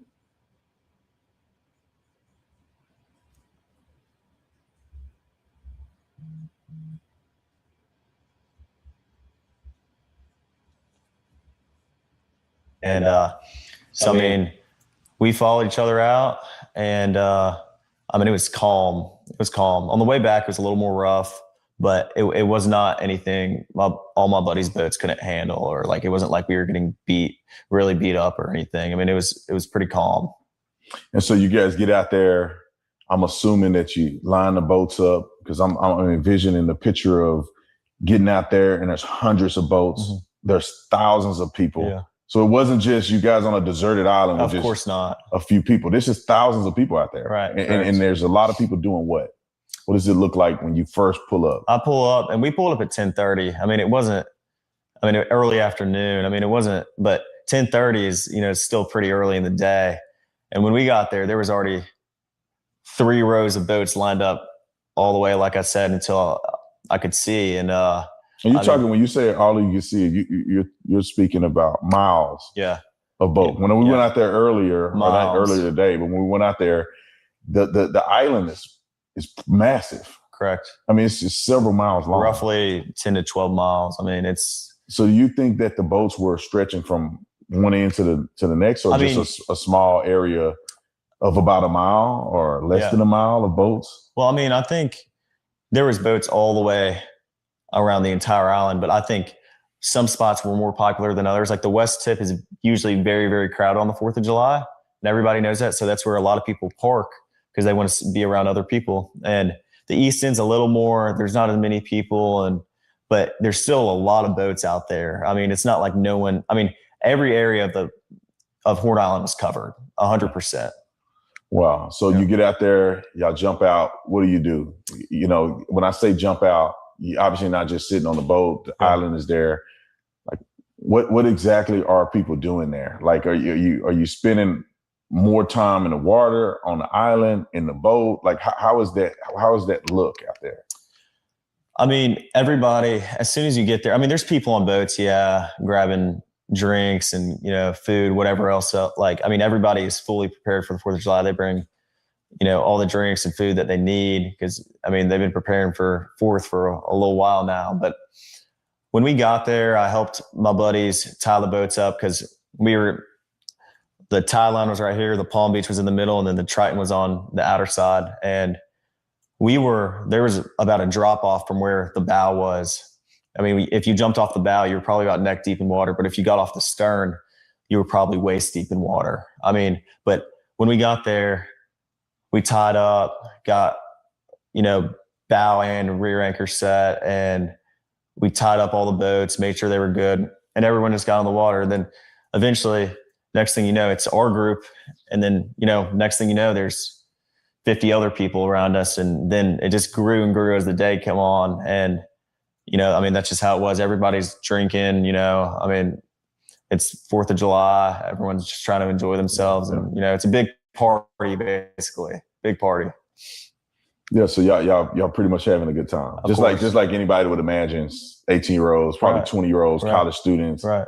out on the island, Right. women, you probably had alcohol. Of So y'all course, having yeah. a good time. Yeah, of course. And so where's Nolan in this? You guys out there, the friend groups are out there, 3 boats full of people that came out there that seem to be the closest friend group. Right. Where's Nolan in this in comparison to where you and others are at? Well, I had a couple conversations with Nolan that day, and I talked to him and a couple of my other buddies. They are in a group. I was not focused on anyone solely, like looking and pointing anyone out, because there's so many people out there. I was talking to my friends that I haven't seen in a while from high school. I was talking from people I knew from college. I was talking to, everybody my age, and even people older than us were, over there. Like, it was just a regular thing. We're all used to this. We've been out to the islands before. My buddies don't just go out to the island on 4th of July, but they go out, every weekend. Like, I fish the islands. I don't just, fish around Horn Island. I fish around Ship Island too. So I'm very familiar with the islands. And I feel like it was just a big, I talked to Nolan, and, Nolan was drinking. Everybody was drinking, most of everybody.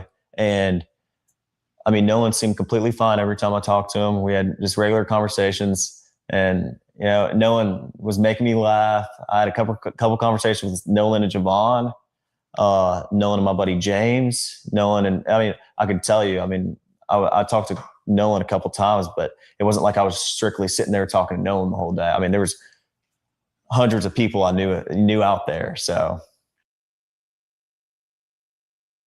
people notice how he did not answer the question, because he said, where was Nolan? Well, I talked to Nolan, I talked to my buddies, I talked to this, I talked to that. So he's not giving his answers is so vague. He's not giving any specifics as to anything. Now, did he really know where Nolan was or what Nolan was doing? You know, that's the question for you. You decide, peoples. You decide. But his response is so vague. But notice how he's spending more time with his other friends than Nolan. And why is that? And they were supposed to be best buddies.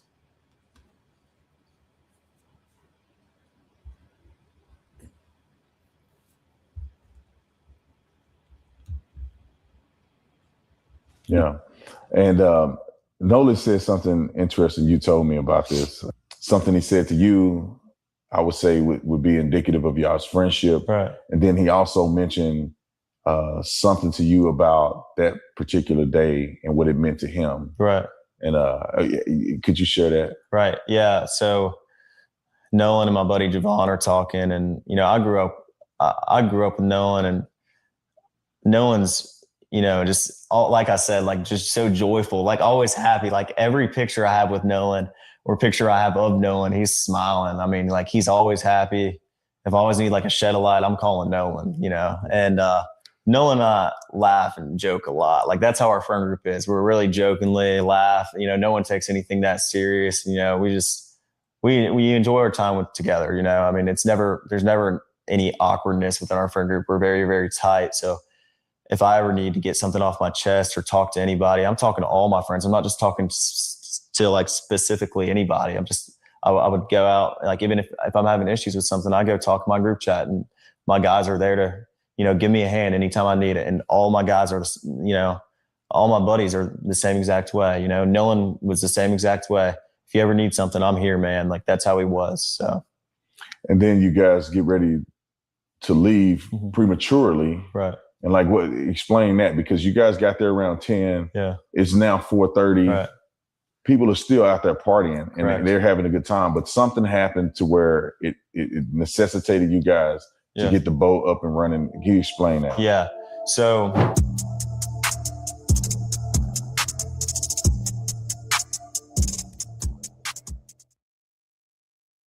reporting live from Ivers Club, Fight Plus News, I'm John Abba. The case of Nolan Wells continues to be filled with unanswered questions, but as more information comes out, it appears the truth is coming to light. This time, we are seeing conflicting stories and timelines from the accused. On Sunday, another friend of Wells, Trayson Shepard, would for the first time speak about the day in which he would reveal that he was actually the person in the viral video at Horn Island heard yelling.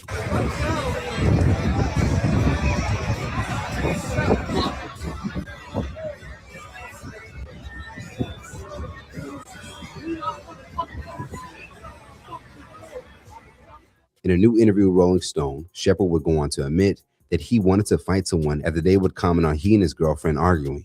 I told him he needed to mind his own business. From the Rolling Stone article, it reads, Shepard says the exchange became heated and that he and the other man ended up getting into a physical altercation. Shepard's uncle, who had raised him like a father, told Shepard to get out of the water and onto his boat so they could head back home. Shepard complied, but once he got on the boat, he changed his mind and decided he wanted to go back. Shepard's friends had by that point begun defending him on shore. Around this time, another adult on a nearby boat started filming the video. My exact wording is, get me off this effing boat. I wanted to fight, and I feel like I hadn't had my fair share. Now, what makes Shepard's new admission interesting is that it looks to have exposed lies and inconsistencies with Nolan's friends, whom he traveled to the island with, saying that they last saw Nolan at 3 p.m. that day. If you can recall, the video that captured the aftermath of Shepard's confrontation would end up being captured at 4:01 p.m. And in this interview with Rolling Stone, Shepard would confirm that Nolan was actually in the water out of view on camera at that time, as well as noted in this new interview that he was around Nolan and friends at 3:30 p.m., meaning Nolan was still very much near everyone else, despite his friends reporting to police that they last saw him at 3 p.m. Now, from this Rolling Stone interview, Shepard's admission goes on to reveal, Shepard says the man in the video, who people think is Wells, is too short to be his 6'2" friend. He says Wells is not shown in the video at all, that he was just out of frame hanging out in the water. Now, according to official reports and a statement made by one of the young man's stepmother, who happens to also be a judge, Ashley Cole, would state her stepson and friends would leave the island around 4:30 p.m. due to issues with their boat. In her statement, she would say, Warren was interviewed by the Jackson County Sheriff's Department and cooperated fully. He saw Nolan last at around 3 p.m. on July 4th. They left around 4:30 p.m. when the boat was taken on water and they had an issue with the bilge pump. Nolan made a decision to stay on the island and return inland later with another group of friends. Now, what's interesting about this statement is that a leaked direct message from Warren's biological mother several days before to a Facebook user looks to contradict his statement by a stepmother. To note, Warren's biological mom's message would take place before Nolan's body was found, in which it was only thought he was only a missing person, making it appear for some that this new changing of times and separating them to last seeing Nolan at 3 p.m. is part of a cover-up. Warren's actual mother would go on to write, I am Warren's mother, the woman you have been talking about on Facebook and posting pictures of our family. I'm here to tell you that we all love Nolan and we are deeply distraught. Your information is not correct, and I ask you to please stop posting about Warren and our family. My son did not ride out with him, nor did he come back with them. The boat that Nolan was supposed to get on, Wyatt's boat. He repeatedly asked Nolan to get on the boat at 5 when it was time to leave, but Nolan wanted to stay with a girl and their boat was parked next to his. He was insistent about staying with this girl. Wyatt asked him several times to please get on the boat, and the people heard him. My son loves him and would never in 1 million years leave him. Warren does not even have a boat. Nolan has been to our house several times and he is the sweetest friend. We all adore him. Again, when Wyatt asked for him to get on, he said he wanted to stay, and Wyatt's boat started to fill with water. His boat ended up breaking down and was towed in. Now, as shown, Nolan is documented due to his friend's new interview with Rolling Stone to being near everyone at 3:30 p.m. and again at 4 p.m. when the altercation happened, and not 3 p.m. as stated by Warren's stepmom, as well as a leaked message from Warren's actual mom that now places Nolan speaking with his friends about leaving around 4:35 p.m. Again, not 3 p.m. It is under these conditions that speculation has grown and leaves the question of what happened. Now, according to a Facebook post that was made at the top of Nolan's disappearance, the young lady whom he was talking to's sister allegedly looked to have filled in more of what took place. According to her post, as Nolan's friends pressured him with ending his conversation with her sister so he can ride back with them. Katie had a conversation and assumed that Nolan was getting ready to get on the boat he came out in. Katie made it home because she was on another boat and with different people. Katie was safe because my brother and her sister-in-law went and got her. Katie assumed the friends telling him to get on the boat wouldn't have left him. Me and my family have talked, called, and are sending up prayers to bring Nolan home. We have given all the answers we can give to his mom and authorities. Now, with this series of information and reports, some are now feeling that Nolan may have been swimming to get on the boat and his friends would leave him in the water, thus being an explanation for some on why his friends are now separating when they last saw Nolan at 3 p.m. and when they left, instead of it all happening at once, as first indicated by Warren's mother, to hide that they knew Nolan was in the water to get back on the boat.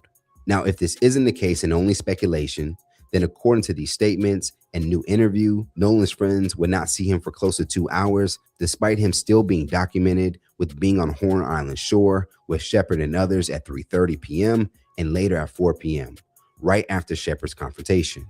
A part of that theory, one of the biggest questions that come up is, why was the Coast Guard contacted at 11 p.m. by his friends?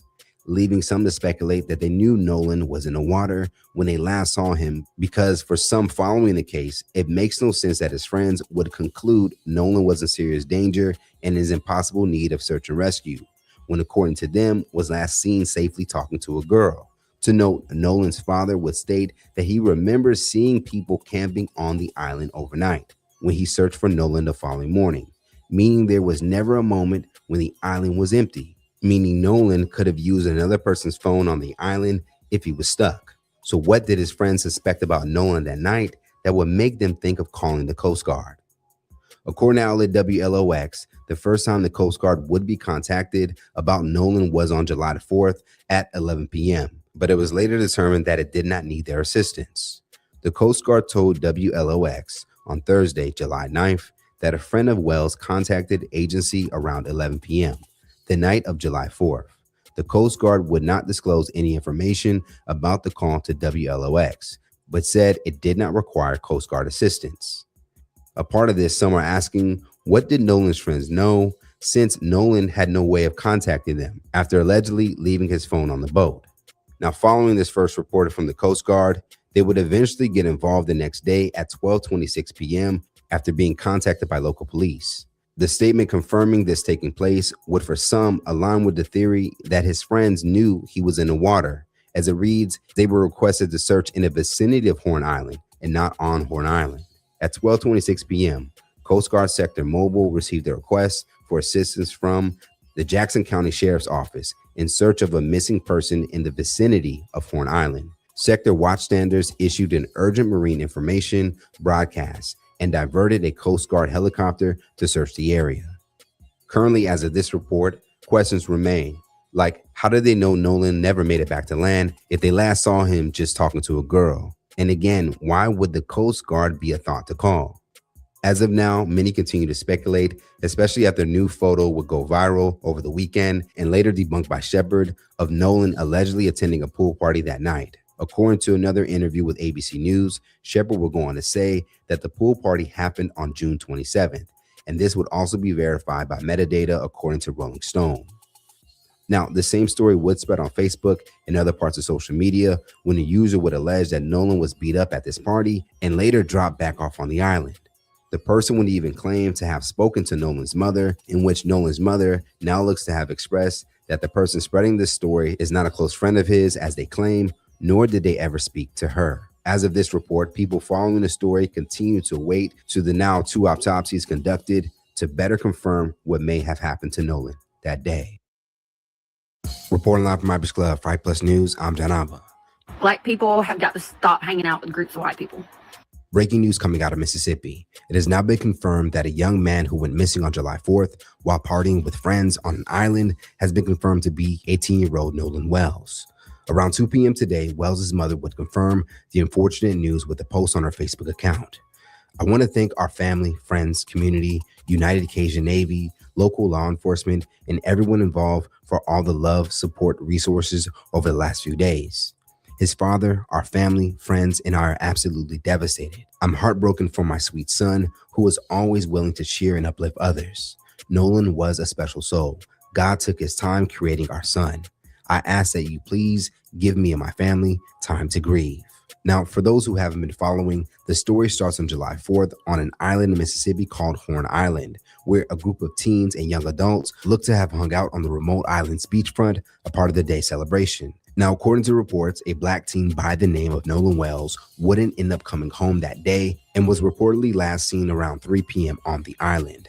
His mother would first let her followers know when Nolan first went missing. Please be on the lookout for Nolan. Last seen was west tip north side of Horn Island today around 3 p.m., wearing blue shorts and sunglasses. It's unclear if he made it back on land. Please message me if you have seen him or have any information about his whereabouts at or after 4 p.m. Now, as the days continued, authorities would continue their search all the way up to Monday morning at 8:45 p.m. when a body that reportedly washed ashore was found by a park ranger on the west point of the island. Now, what has angered many who have been following are the questions. What happened to Nolan, and why did his group of friends, seen pictured here, leave him if they came together? Now, part of this unfortunate story, race appears to be a large part of the conversation, as many are pointing out that Wells looks to have been the only black person in his friend group. D.L. Hughley would take to a social media page to share an update on Nolan's body being found before it was identified, and he would sound off by zeroing in on Nolan's friends, who, according to reports, have not provided any key information. Hughley would go on to say, they don't remember anything, fuck out of here, and why are they not in custody? Now, as mentioned, it is unclear as to what took place at the time, but many black users would take to social media and express their reaction and speculation to the news. My mama always told me, if you the only birthday candle at the birthday party, you not there for the birthday party, you there to be depressing. Huh? Nolan Wells and this whole entire thing down there in Mississippi look fishy. One of the boys' mama is a judge down there. Don't nobody know what happened. We have to stop putting our kids in these sporting events, in these schools, in these environments where they are the anomaly. We have to stop doing it. Okay, you want your child to have the best education, the best experiences, the best everything. Yes, but they also need to be around their own culture. They need to. Black people have got to stop hanging out with groups of white people. And I mean that. If you're going to be the only black person in that group, go home. Go home. Because these days, you just can't trust white people anymore. Obviously. It happens time and time and time again. You see one black person hanging out with their group of white friends, and they're like, oh, I've known these guys for forever. We grew up with them. I'm the only black person in the high school or something like that, especially down here in the South, okay? Down here in the South. Obviously, we realize that these pieces of crap, the white people, will turn on you. They will turn on you quick.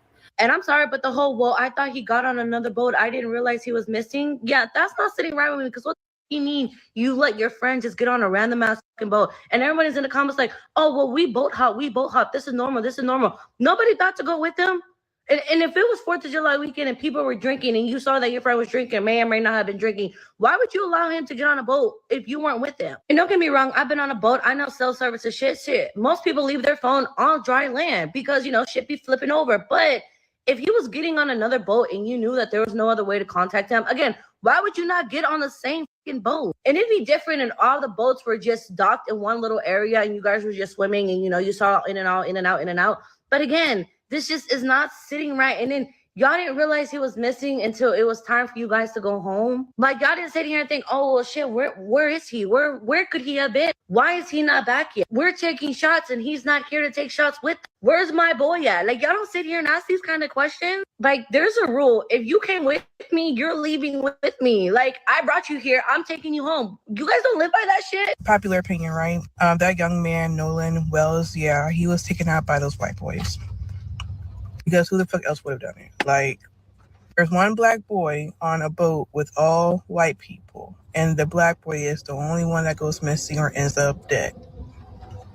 This has happened so many times over the course of a decade. Black people will be the only ones in the room or on a boat with white people, and they always somehow seem to end up dead or in the water.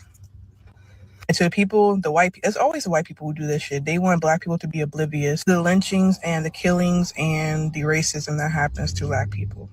They always want us to be oblivious and not make it a race thing when it is clear as day that it is always going to be a race thing. That boy was killed by those white people. The only issue is that living in this country that we live in, it's going to be hard for them to be prosecuted. So let me get this right. Nolan Wells, an 18-year-old kid, goes missing at Horn Lake. And all y'all want to talk about is how, oh man, you're the black kid, don't go out with nothing but whites. Y'all somehow turn this incident into a racism controversy yet again. Y'all have sick, disgusting comments in every comment section, while this mother and this father and these friends that went out on this boat are losing their shit because this boy's missing. Yet y'all want to stay in the comment section and talk about, oh man, he should have knew better. He shouldn't have done that. Why? Because he grew up with them his entire life? They're best friends? It really triggers me how this world is just totally incompetent to just sit there and look. Every time there's a black person and a white person involved in something or something happens, it strictly goes to racism. That's your number one output right now.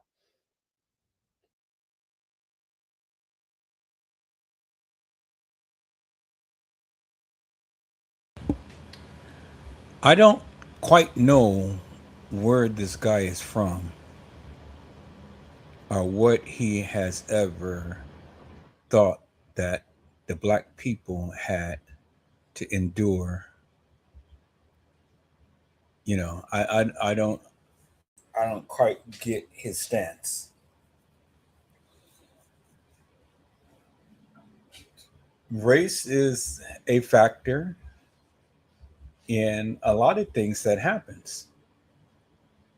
I mean, Did he kindly forget that it was his own kind that literally effed our people and started all of this gayism and lesbianism type of shit? Because it was the white man who did that shit. It was the white man who had started the LBGT BT community or whatever that is and shit. It was the white man that did all of this devious, devilish, and demonic madness to our people. We was just minding our own business. It was the white people that came and enslaved our people.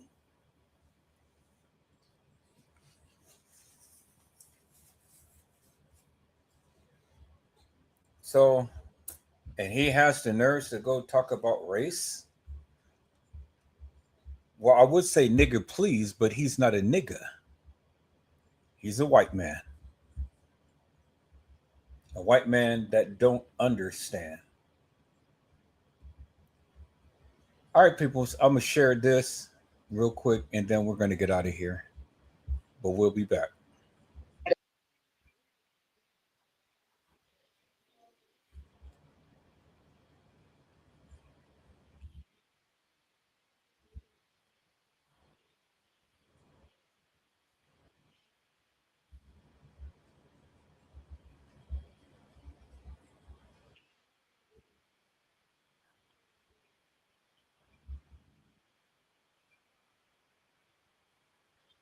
Trying to get back to that.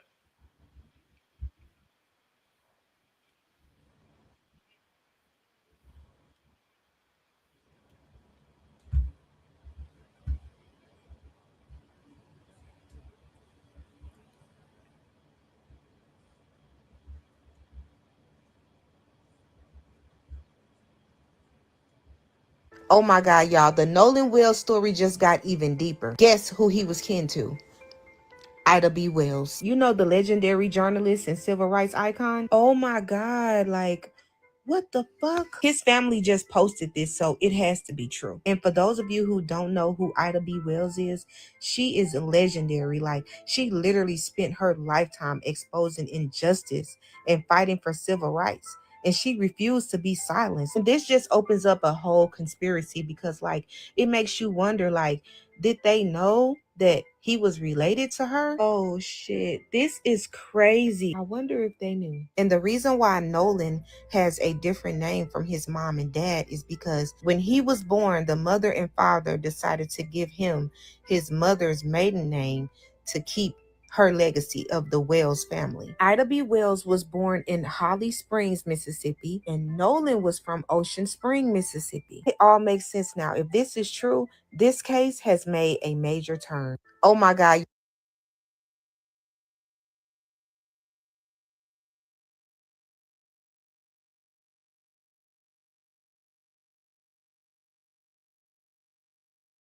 Well, peoples, there you have. Well, peoples, there you have it. You know, the case is taking a major turn, and a lot of things is coming out that the people can't give answers to. So I knew that there was something about this case that needed to be revealed. And every day that is going on, things is happening, things is being revealed. And when you really dive into the case, people, and stop listening to all of the hype and start thinking and analyzing the things for yourself. I even said it earlier. All of these thousands of people, but yet there's only one person who was supposedly irresponsible.